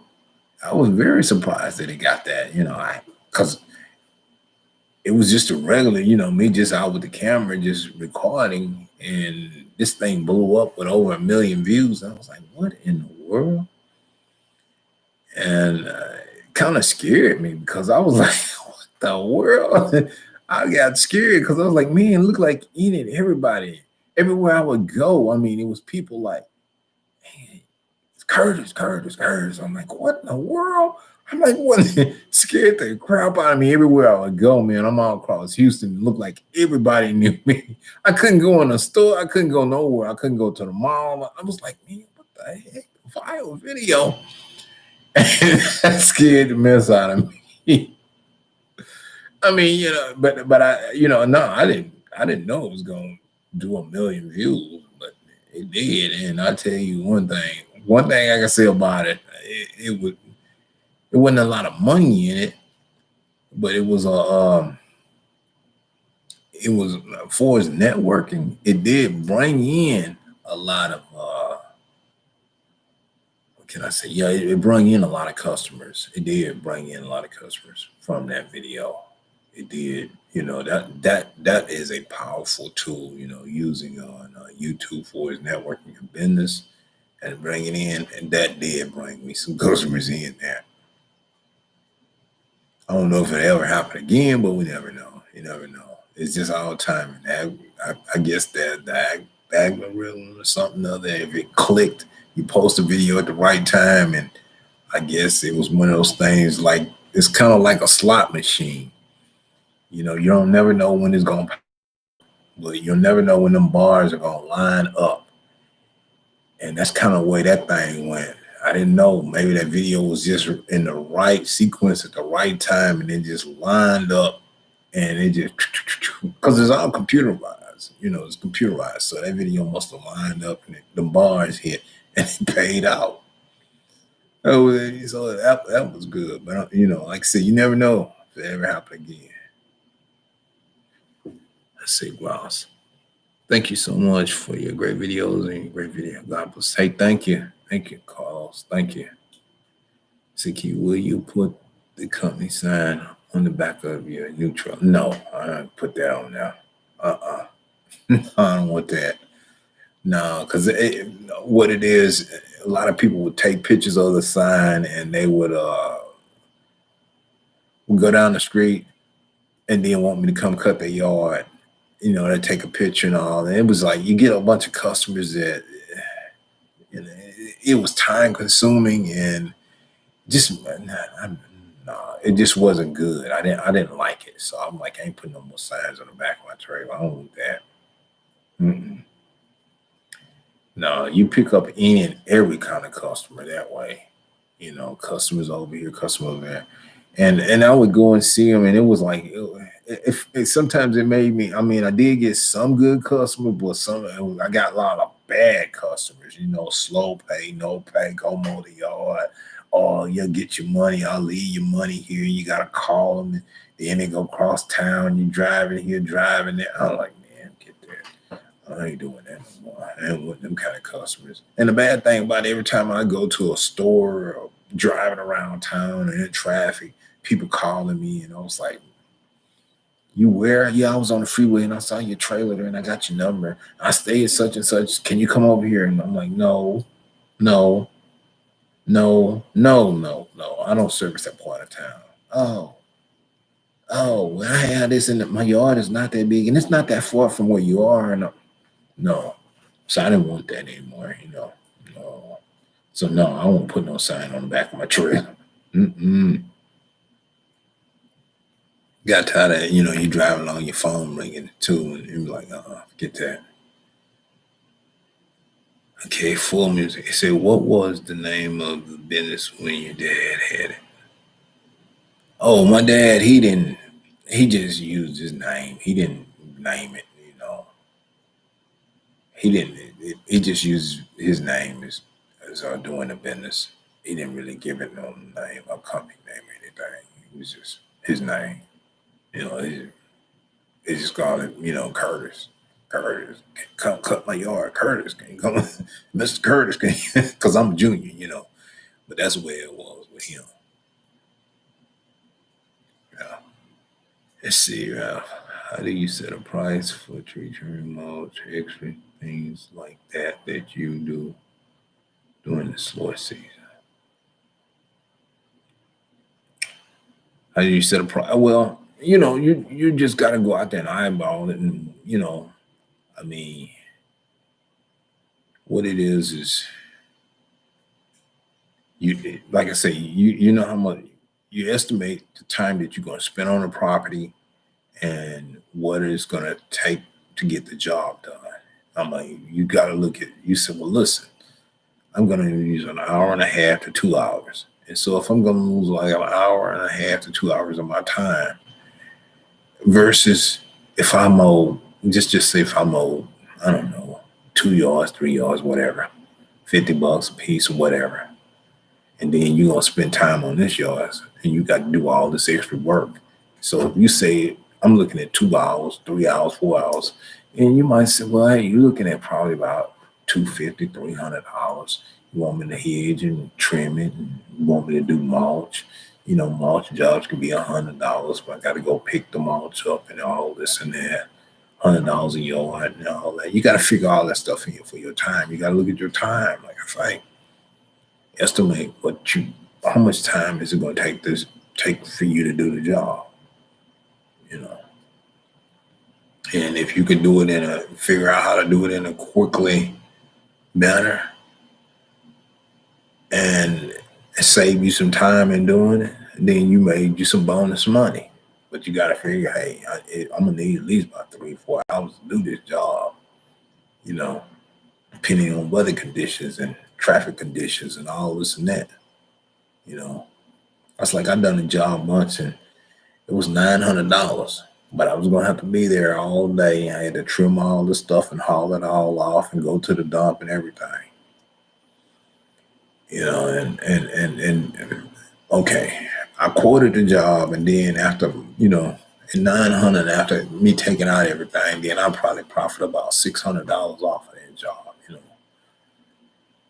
Because I still had to spend time and hauling stuff off and all this and that for trimming and hauling. Then if you got to bring in stuff, so you got to figure out what your time is. It just depends, and you get used to it. Okay, who's next? Who else I got? Okay, I'm telling you, my friends, those videos are very entertaining. Okay, well, thank you and thank you. Yeah, I try to put a good video there together and hoping that it doesn't be all dry and dull and boring and everything, and keep it going, because you know how some people are. They're gonna be impatient, They don't want to, they don't want to see something, it's gonna be boring. I mean, because you got a lot of people out there mowing grass, but they're not gonna present their material like I'm gonna present it. They're gonna make try, but they not me. It's only me. I'm the only one unique in my own way and do things my own way. And that's what you have to be in doing it your own way. A lot of people may look and try to copy what I'm doing, but they're not gonna present it because I'm being the creator. I'm doing this. Ain't nothing scripted. This is just what it is. What's gonna come out of my mouth is coming out of my mouth for me. I ain't scripted. I ain't looking at no list and saying this. I'm not acting. I'm not no actor. I don't do anything. What you see is the real deal. I'm out here giving you what's happening real that day. When I grab the mower and grab the camera, that's what I'm doing. I decided I'm gonna mow. I'm gonna share a video and go from there. And that's the thing. You got to be yourself, not try to be somebody else. Just be yourself. And that's another thing. And when you're doing videos, you might get somebody. Well, they dislike it, but it's like, what are you disliking? You don't even know this person, so you don't even know what you're disliking. Because they put a dislike button. If you're gonna dislike something, leave me a comment and tell me what you dislike. You didn't like the camera. You didn't like the audio. You didn't like what? And if it was something I was doing, then tell me another way. If you got more experience in doing this and dealing with this customer, then tell me what I need to do. Because I'm here. I'm only doing what the customer say do. The customer tell me to mow this thing low, I'm gonna mow it low. But you get some people tell you, oh, you scalped the yard. The customer said to cut it like that. Who are you? You ain't paying me $9, but you got a lot to say, but know nothing about what's going on here and what I'm doing. I'm just sharing the video. And that's what, you look and you be like, man, you know nothing. You know nothing about what's going on. You don't know what was discussed. You don't know why he's doing what he's doing. But apparently the smart ones know why he's doing what he's doing, because the customer called him to come do a job. The customer told him he wanted it low, and that's why he cut it low. That's why he's doing what he's doing. But, some people, they don't understand that. And that's all I'm doing. I'm showing what I'm doing. Customer done inform me, say, hey, I want it done this way. And that's what you do. Do it with the customer, keep the customer happy. And that's all I do is share what I'm doing for the customer, trying to keep the customer happy. Oh, guys, why we got y'all online? Hey, listen, here's the thing that happened. I know sometimes people subscribe to the channel and all. And what they do is they'll say, hey, I subscribe to your channel. Subscribe to mine, sub for sub. Okay, that's great, but it don't work that way. What happens is if you go through that, you're gonna kill your channel because you get a lot of people that's not gonna look at you. I mean, it's not. I mean, they're subbing to what are you subbing to? Are you gonna put out videos or not? You sub to this guy, and what's gonna happen is he's killing his channel before he gets off the ground because you sub and he never put out any videos. And what they're gonna do? They're gonna unsubscribe because the guy ain't putting out no videos. A month done went by, 2 months done went by. He ain't never put nothing out. Now he ended up a whole year. All he ever got was 4 subscribers because he's not working. He's asking you to do something, but he's not showing you nothing. He's not committed to doing something. And that's something. When you ask somebody to do something, then why am I doing? What is this about? What you want me to subscribe to your channel? Well, what made you subscribe to my channel was because I kept putting out videos. I kept being consistent and doing stuff when I had the time. What led you to do this? But then you asked me to subscribe, and I subscribed, and then this have happened. I've had a number of people ask me, and I subscribed, and the guy never put out any videos. So what am I subscribing to? Now I got all of these subscribers over here that never put out any videos. Never, I'm like, what did I subscribe to? It's like getting something and you don't know what you subscribe to. Is this guy gonna work or he's not gonna work? But that's just one of those things. Okay, who else? Did the police ever catch? That way. No, they never did catch those thieves. They never do. It's real long. Gambling is fun, but I actually don't like going to the casino. Been here all my life. Yeah, it's fun. I used to go all the time. Matter of fact, it was years ago. I used to go every Friday, and I used to win money. It was fun. I think I got caught up in that atmosphere, hearing those machines, ding, ding, ding, ding, ding, ding, ding, ding, ding, ding, ding, and I would have fun. And then I would see those things when it pay off and hit a jackpot, and I loved it. It was just a lot of fun. I haven't been in a while. I'm kind of edgy. I really want to go, because it's fun. And I mean, now I have a budget. I mean, I'm not going to go down there and just throw a lot of money away because I work hard for the little money that I do get. But every now and then it's okay to, step away and have some fun, though. But hopefully, if things get better, maybe I will get away. All right, what's your favorite show to watch? Man, I don't even have any. Well, only thing I've been watching now is the news. I haven't really been able to look at any shows because I've been working, and I can't say a favorite show that I watch because I've been working so much, and no, I don't have any favorite shows right now. All right, the NFL begins next week. You got a team? No, I don't have a team. Due to everything that's going on, I don't even know what's what. I don't have a team. I have to see. I mean, look, I haven't even been keeping up with the players and all to know who's playing and who's capable and able, to do the job out there when they're playing ball. But haven't been up to date on it because I've been out here working so much. But maybe I can get back into it and watch them and see what's wrong. How's everyone doing? I'm doing okay, man. I hope everybody else out there doing great, though. Yeah. Let's see. Reminds me. When did you become so good at editing videos? Man, I've been dealing with computers for years and dealing with different software and editing and all of that for some years, in and out of it. I mean, they always have different software editing packages out there.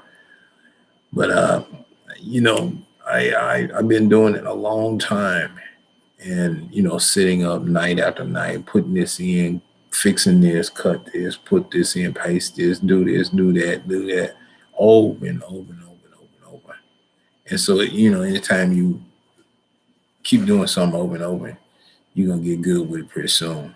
And so that's kind of how that started, with me editing videos and putting them out, just recording what material you're gonna use, what portions you're gonna need, what you're gonna use when you put this video together, but I've been doing it a long time. I mean, when I say a long time, I mean we talk a long time. I mean, I've been dealing with computers and software editing packages for years, back in the '90s and all. Before I was doing, let's see, PowerPoint presentations, taking pictures and editing and doing that stuff way back in the '90s, and doing web page hosting. How to go in the office, take a picture, and put a description on it. I mean, back then you could do a web page and you could make anywhere from $1,500 to $2,000 and put the descriptions on it and the location and post it and host it on the internet. It made good money. People would pay big money for a web page, just one page of information, and that was good. And so you had to edit and post it. So it was good back in the day. Me and my friends, we would do it. All right, okay, let's see. Remember when you hired someone and you fired him? Why? What's the story behind that? Well, let me see. Okay. My thing, I never fired anyone. They fired themselves. You know how they go. If you hire someone to do a job, if they tell you they're going to do something and they don't do it, then that's a useless person into your organization. That's not going to help you. That's not going to bring you. So you can't use them anymore. That's the way that is. You're hiring someone that's useless. You know, you need so if you tell me you know how to do something and you don't do it, or you tear up a piece of equipment, then I don't need you. I mean, you're not helping me. You're bringing my business down. You're bringing me down. So we're not gonna have that. I'm gonna carry on. I got to let you go and keep moving on. And that's in any business. From the circumstances, if you're working for someone or some job or some big company, large company, if you're not producing, you're not gonna be around long. You know, People looking for someone that can produce, get the work out, so that they can get the income for the work being distributed to them. And that's just the bottom line. If you don't have nobody that gonna work, why bother? You told me you could do this and do that, and none of this is happening. So you can see for yourself that's just a waste of time with this person. They just want some money. You pay them, and you need to go waste somebody else's time because you're not the one. You're not gonna be with me. I got to keep moving. So that's the kind of the story behind that. See, George Jackson. Okay, friends, what are you doing this weekend? Me watching it nice. Like, man, most strangest lawn. Okay. Sounds good for the weekend. Sounds good for the weekend. Huh. All right. It's the AR full of music. What cameras do you use to do your videos? Okay. What I use Canon, and I have Sony, and I have some GoPros, for action events. Those are the cameras that I use for doing a video for more, Sony, Canon, those two cameras there, and GoPros. Then also, well, have you? I still have some of those Sony action cameras. They do okay, but those are what I use for the videos. Yep. Okay, watermelon guy, what's up? Not much, man. Ain't much. Number work. Number work. Say plans, hobbies, or plans after you retire. What my hobbies or plans after I retire? I don't know. Like I said, if I ever get to the state where I you know, get to the state that I'm just gonna retire. I don't know. I probably, depending on how things are, but just saying that, I'm in good health, I can still walk, I can still move, then I would like to travel. I would. I mean, I'd like to go on some cruises and all, just have some fun, just go some places that I haven't been before, you know, if that, if it works out that way. But, that's me seeing that right now. What I would like to do when I get to the point where I can retire and be in good health and physical fit, where I can move around and retire in a good, healthy, movement situation, doing the same things that I could do now as I get older. So yeah, if I can still do that, then that'd be a great retirement. But I don't want to be retired and be on no cane and two stepping where I go. I don't. But if that, hopefully nothing like that happens. But we never know. If it does, be like, oh well, no well. But I hope not. I hope I can keep myself going. Hope I can stay in good health. Well, that's what I'm praying for. All right, Superior Lon, I've been watching your videos for years now, and you inspired me. You make me laugh all the time. If you ever get the chance to take a vacation, Las Vegas, I would love to hang out with you. Okay, sure. If I ever get the chance, sure, man, sure. Matter of fact, I'll post a video when I'm taking a video. I mean, taking a vacation and where I'm going, and if I come there and look, hey, look me up, yeah, look me up, yo, you can hang out with me. Yep, I think it'll be great. But unfortunately, I haven't been able to take any vacations here, but hopefully, in the near future, things get back well normal. Back, where we in a good, safe, clean, healthy world. You know, maybe people can go out and do some traveling again, do some good vacationing. All right, let's see. Are you live streaming more? And when you do live stream, let me see. Okay, MK, are you?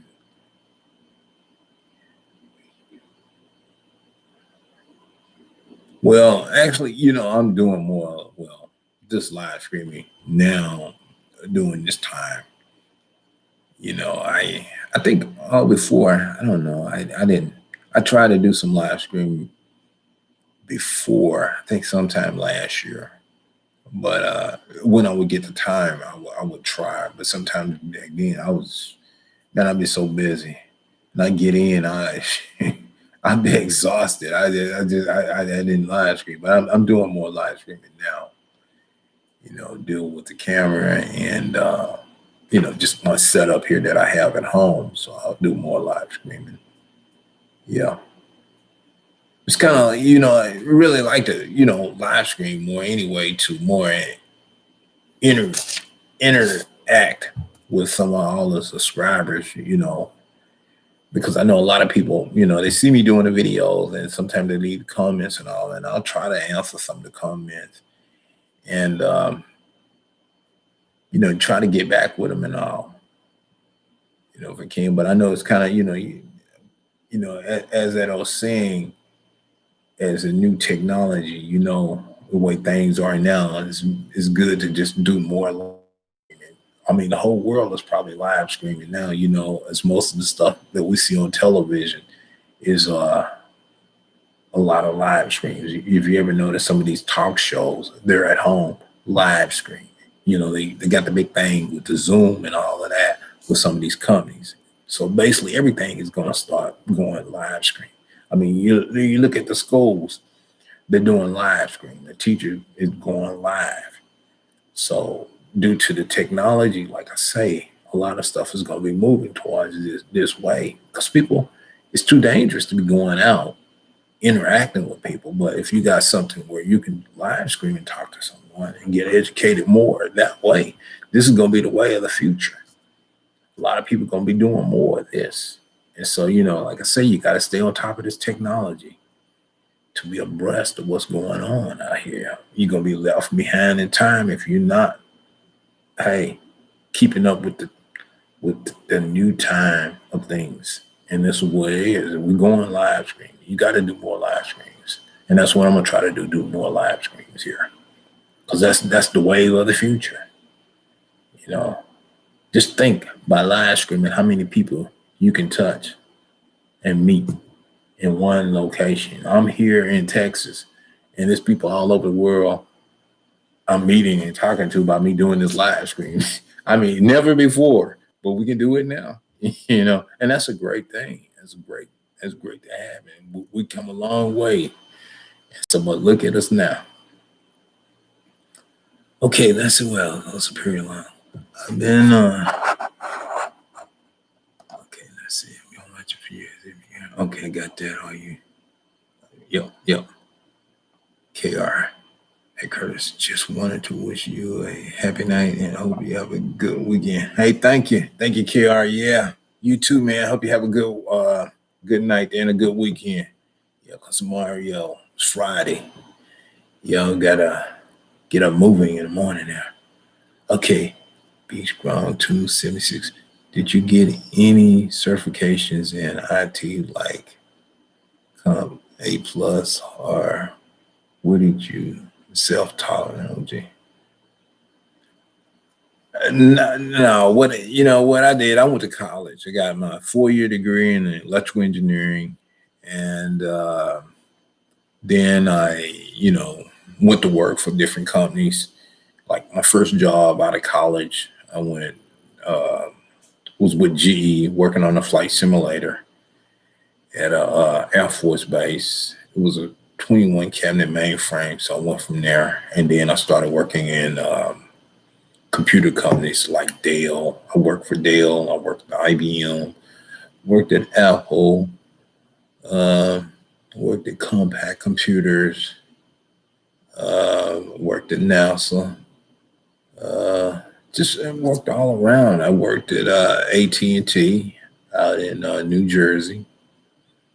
Yeah, and also, another part of IBM in Charlotte, North Carolina. So a lot of my work experience was from working in all of these big, large companies. And now once I got my degree, basically everything else was on the company. I mean, no, I didn't go and get none of that other stuff there, the A plus and all that certification. No, I didn't need that. I mean, with my degree, that was enough. You know, I mean, I had companies that sent me to school for.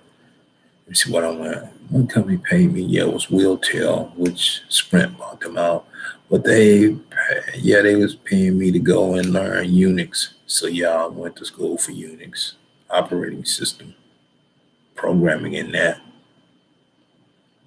So yeah, that's where a lot of my you know certifications came from. Which I got a certificate for programming and working in Unix and all that.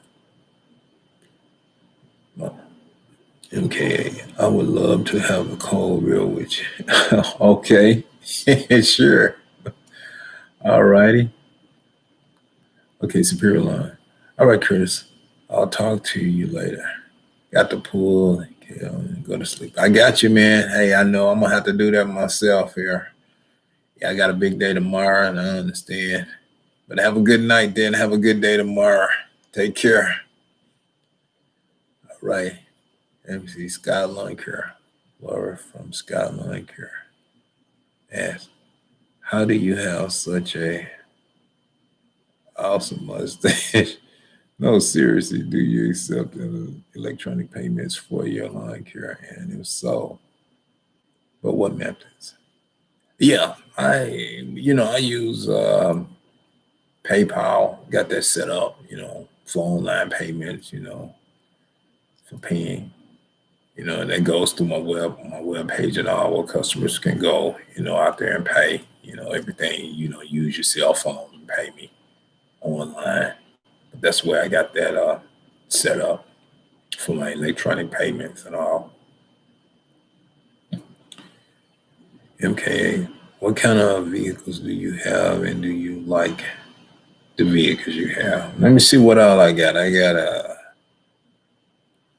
let's see, I got a 95 Ford F-150, which that was my dad's old truck. He gave that to me, before he passed and all, gave that to me. But then my own cars, I got a '07 Versa, and then I got a 2010 Cadillac CTS, and then I got that 2012 Ford F-150.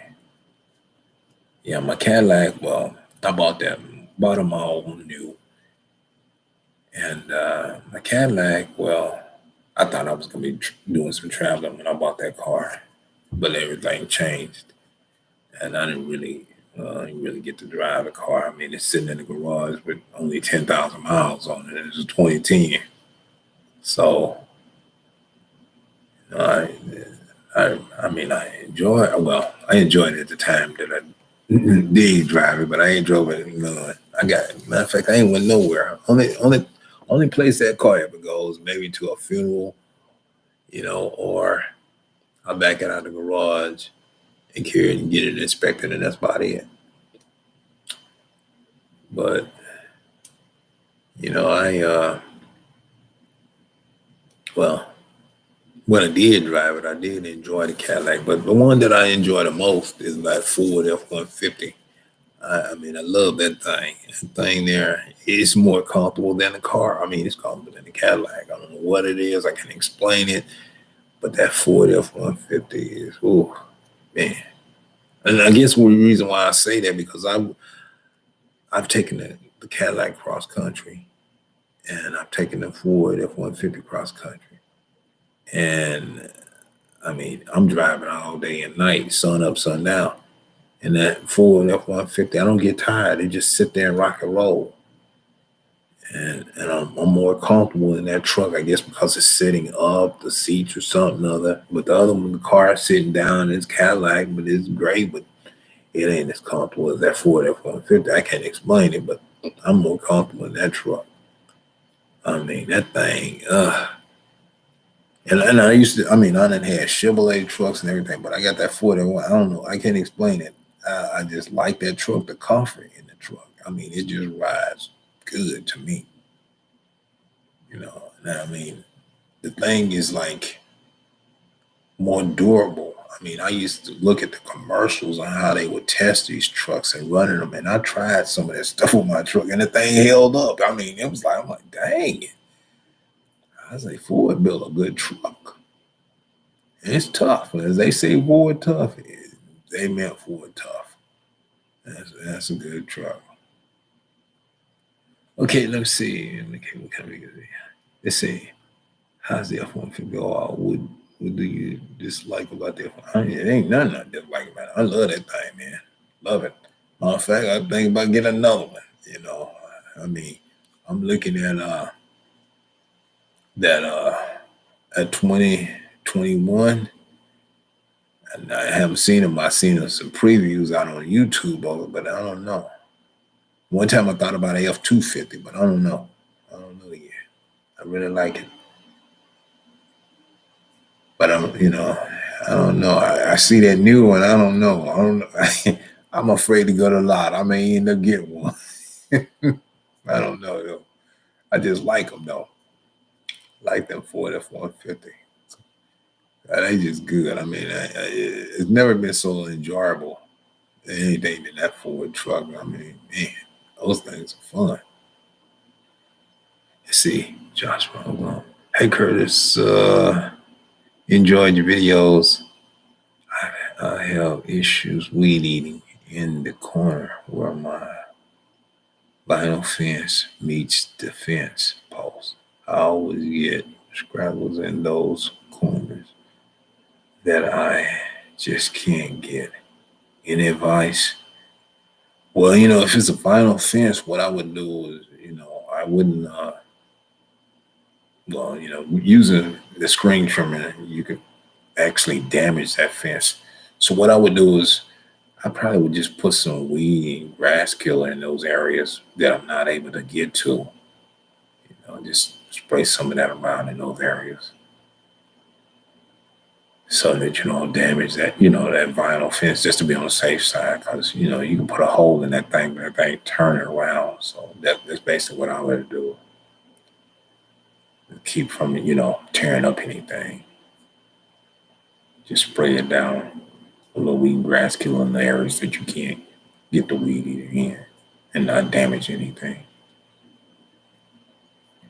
Say more. Let's see more. Citizen, you need that new Bronco. And I haven't even seen anything on the Bronco. I see some pictures of it, but I don't know nothing about it. I know the old days where the Bronco looked, but I don't know. I like to see a new one out there and see. Like I know the pictures are really something, but I'm like to see it in just see it live, real at a dealership or something. I might check it out. I see one up there. Okay, you should get a diesel for it because that would be good for the business too. Yeah, diesels are good if you're hauling a lot and going cross country. I mean, they're great. I mean, because you can on an open road, you can open that thing up, But in the city, I mean, it's kind of hard on them. I mean, the thing with a diesel is they're very expensive for its maintenance when those things break down on you. So I mean, if I was doing hot shotting and towing, that's what I would have. I definitely have me a diesel going across country for pulling. I'd have me a trailer or a flatbed and hauling heavy equipment. I definitely would have a diesel. See, what's up, Mr. Kerr? Hey, I'm just here, man. I'm just here. Getting ready, getting ready for another day. Haven't talked to you in years. Yeah, I'm still here, man. Same old, same old. Just out here mowing these yards, trying to, keep busy. Yeah, thank you, man. Thanks a lot. And salute. Yeah, thanks a lot. I'm, just trying to stay safe, healthy, and well. It's good that you're still out there, man. It's good though. Yeah, yeah. Let's see. Okay. Are you posting the video tomorrow? No, no. I ain't gonna post one.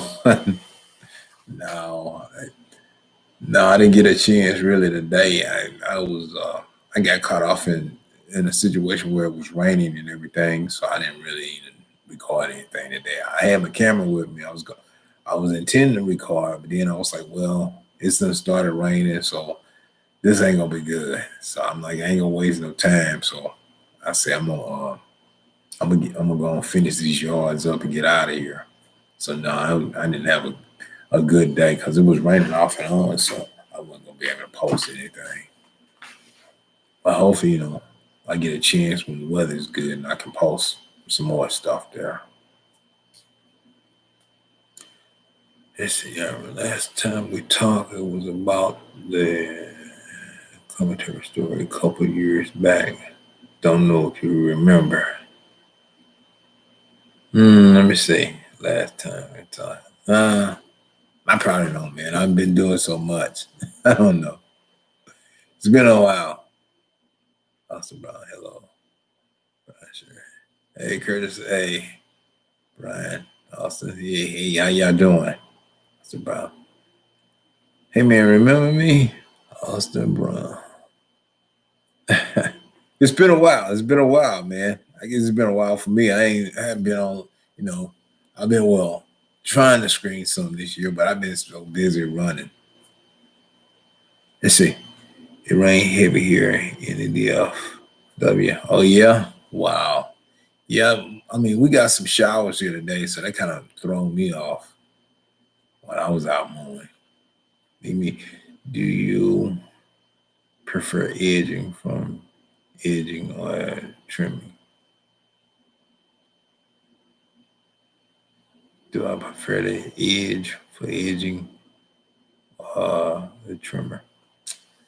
Uh, it just it just depends. Basically, when I use an edger, it's more for overgrown over the sidewalks and all this quicker. But I rather use a trimmer for edging because it's quicker. I mean, nylon you can move around quicker. Whereas when you grab an edger, only thing you can do is, edge the sidewalk on the driveway. But if you already got a trimmer in your hand, you can edge and trim around the foundation of the home, flower beds and everything. You multiple purpose machine. So you can do a lot more with that. Where the edger, you just gonna be edging. That's about it. Okay, okay. You're familiar with the Toro Super Recycle?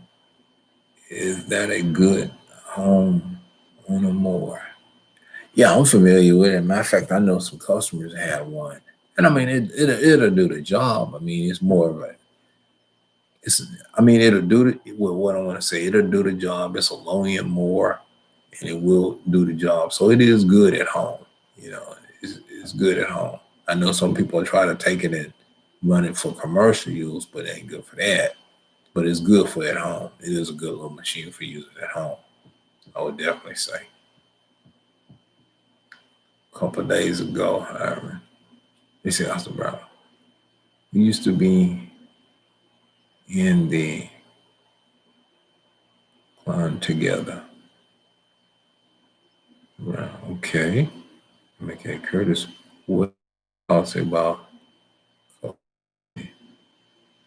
and all my thoughts about that, man. That is something that's been very scary with that virus. And I mean, it was sad to hear that so many people have lost their life due to this bad virus. And oh God, that has been bad. So due to that really, uh, it's been very scary. You know, and then you got something out there and they don't have a cure, and it's something that they're working on trying to find a cure for, makes it even scarier. And you don't have to have a mask on because you don't know who have it. A lot of people have it, don't know they have it, sick and passing something on, and it makes it scary. So you got to be cautious of where you go and what's going on out there. 'Cause you just never know. It is bad. It is very bad. Yeah, it's some bad stuff out here. So, you know, just gotta stay safe. Let's see what else out here. Heavy rain, recycle. Yeah, that's good. Let's see.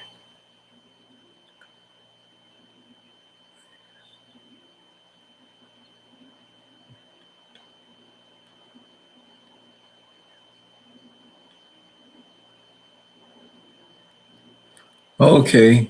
Okay, who's that? Charles saying, okay. I used to do computer consulting as you do, and due to that, okay. All right. Well, great. Hey, man, you got to make ends meet somewhere. I mean, if it ain't in computers, you can do it in the lawn care. I mean, a dollar's a dollar. I mean, and nobody asks you where you're working when you go in the store.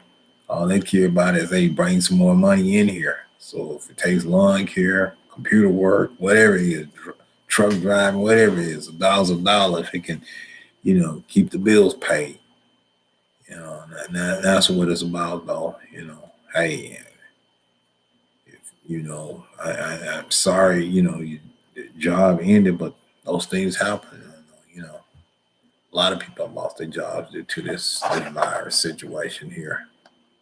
But I hope things get back better, and people can stay well and healthy. Have no sickness. Stay, just good wellness, physical fit wellness. Yes, yes. And that's what we need, to stay healthy and well. Let's see, who else? Okay, it's cracking nice and good. Okay. I have asked about a lawnmower in Canada. Do you like the lawnmowers? Husqvarna, yeah, they some good. I mean, I had a Husqvarna mower, and matter of fact, I gave it away. Well, I didn't really give it away. What it was, I let a guy use it, and he was gonna pay me for it. Never did, but that's okay. I just told him he can have it. But yeah, they good mowers. Some of the products are pretty good, that Husqvarna put out. backpack blowers. Um, let's see. Matter of fact, yeah, I got a trimmer, and I really love that trimmer, but I had some problems with it. And matter of fact, I had the biggest one that they have, but had some problems with it, and it I don't know. I put it in the shop, but they never could fix it. They tell me it's fixed, but it just didn't hold up. Yeah, but yeah, I like Husqvarna. Some of the stuff are good. Okay, did you just say? I don't know. Did you? No, I don't know.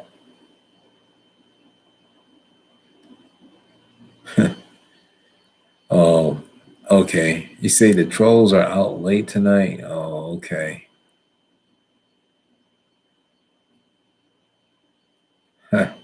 Yeah. Oh well. Well, yeah. Trolls are out late tonight. That's a shame. Okay. Okay. I have never had a John Deere. Did you ever try of them to do them? Do you like the John Deere? No.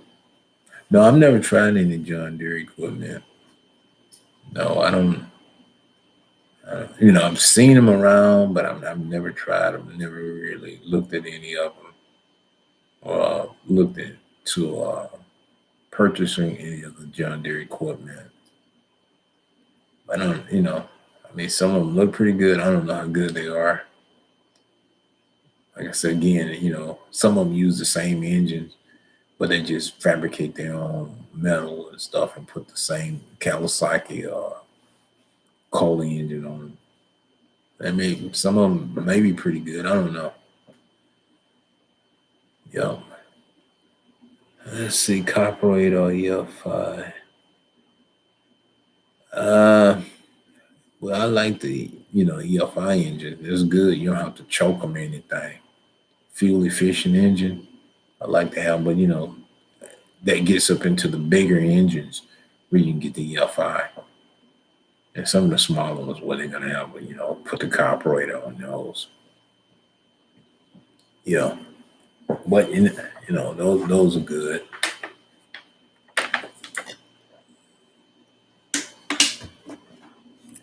Yeah. All right. Let's see what time it is. 12:35. Okay. Let's see. What's the best zero turn in your opinion? Let's see. Zero turn. The best one. I mean, I don't. That's hard to say which one is exactly the best. I mean, basically all of them are pretty good. From Skag, Gravely, X Mark, they are pretty good. You're just looking for really the one that's going to be stable and will do the job for you. That's what you're looking for. A good piece of equipment that's going to be good and stable and that's going to do the job. No breakdowns where you have no failures and all that. So they basically all, I would say, some good mowers. It just depends on how much you want to spend and what all you want in the mower. You know, their design, pin configuration, deck height, all of that, belts and all this and that. So that's basically what you'd be looking for. Let's see. Oh, I have no idea. Okay, yeah, carburetor. So what's the best zero turn? Yeah, like I say, yeah. Or whatever. Yeah, I mean, you could pick any one of them, as long as it'll do the job and get in there and whatever property you're at. I think any one of them will do a good job. Ferris, all of them, Snapper, all good mowers. What's the most frustrating thing about doing lawn care? Oh man, there's a lot of, well, that goes with, depending on the location of the property and what you're doing and where it's at, it all can be frustrating. I mean, you know, it's all depends on what you have to do and where you at. Trying to maintain something and can't get to it and stuff like that. If you got fences or down the street to mow this property because you can't bring your equipment up here and all, it can be very frustrating. And then sometimes even dealing with some customers, that can be very frustrating. They're trying to get you to do a lot and pay nothing for it. That's frustrating. A lot of work and no money. Okay, what's the one? Okay, Brilliant Wise. I got me a Tiger Cat 248. Hey, that's a good mower. That Tiger Cat 248 inch is great. That's a good mower there. Yeah, it's a real good one. Couple months back, and love that machine. It's good. I have a 23 horsepower carb engine. All right, yeah, that thing that'll run. Listen, will you be posting this video on YouTube? Okay. Yes, yes.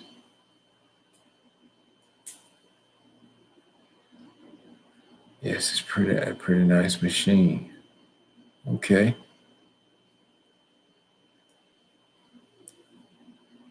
Yeah.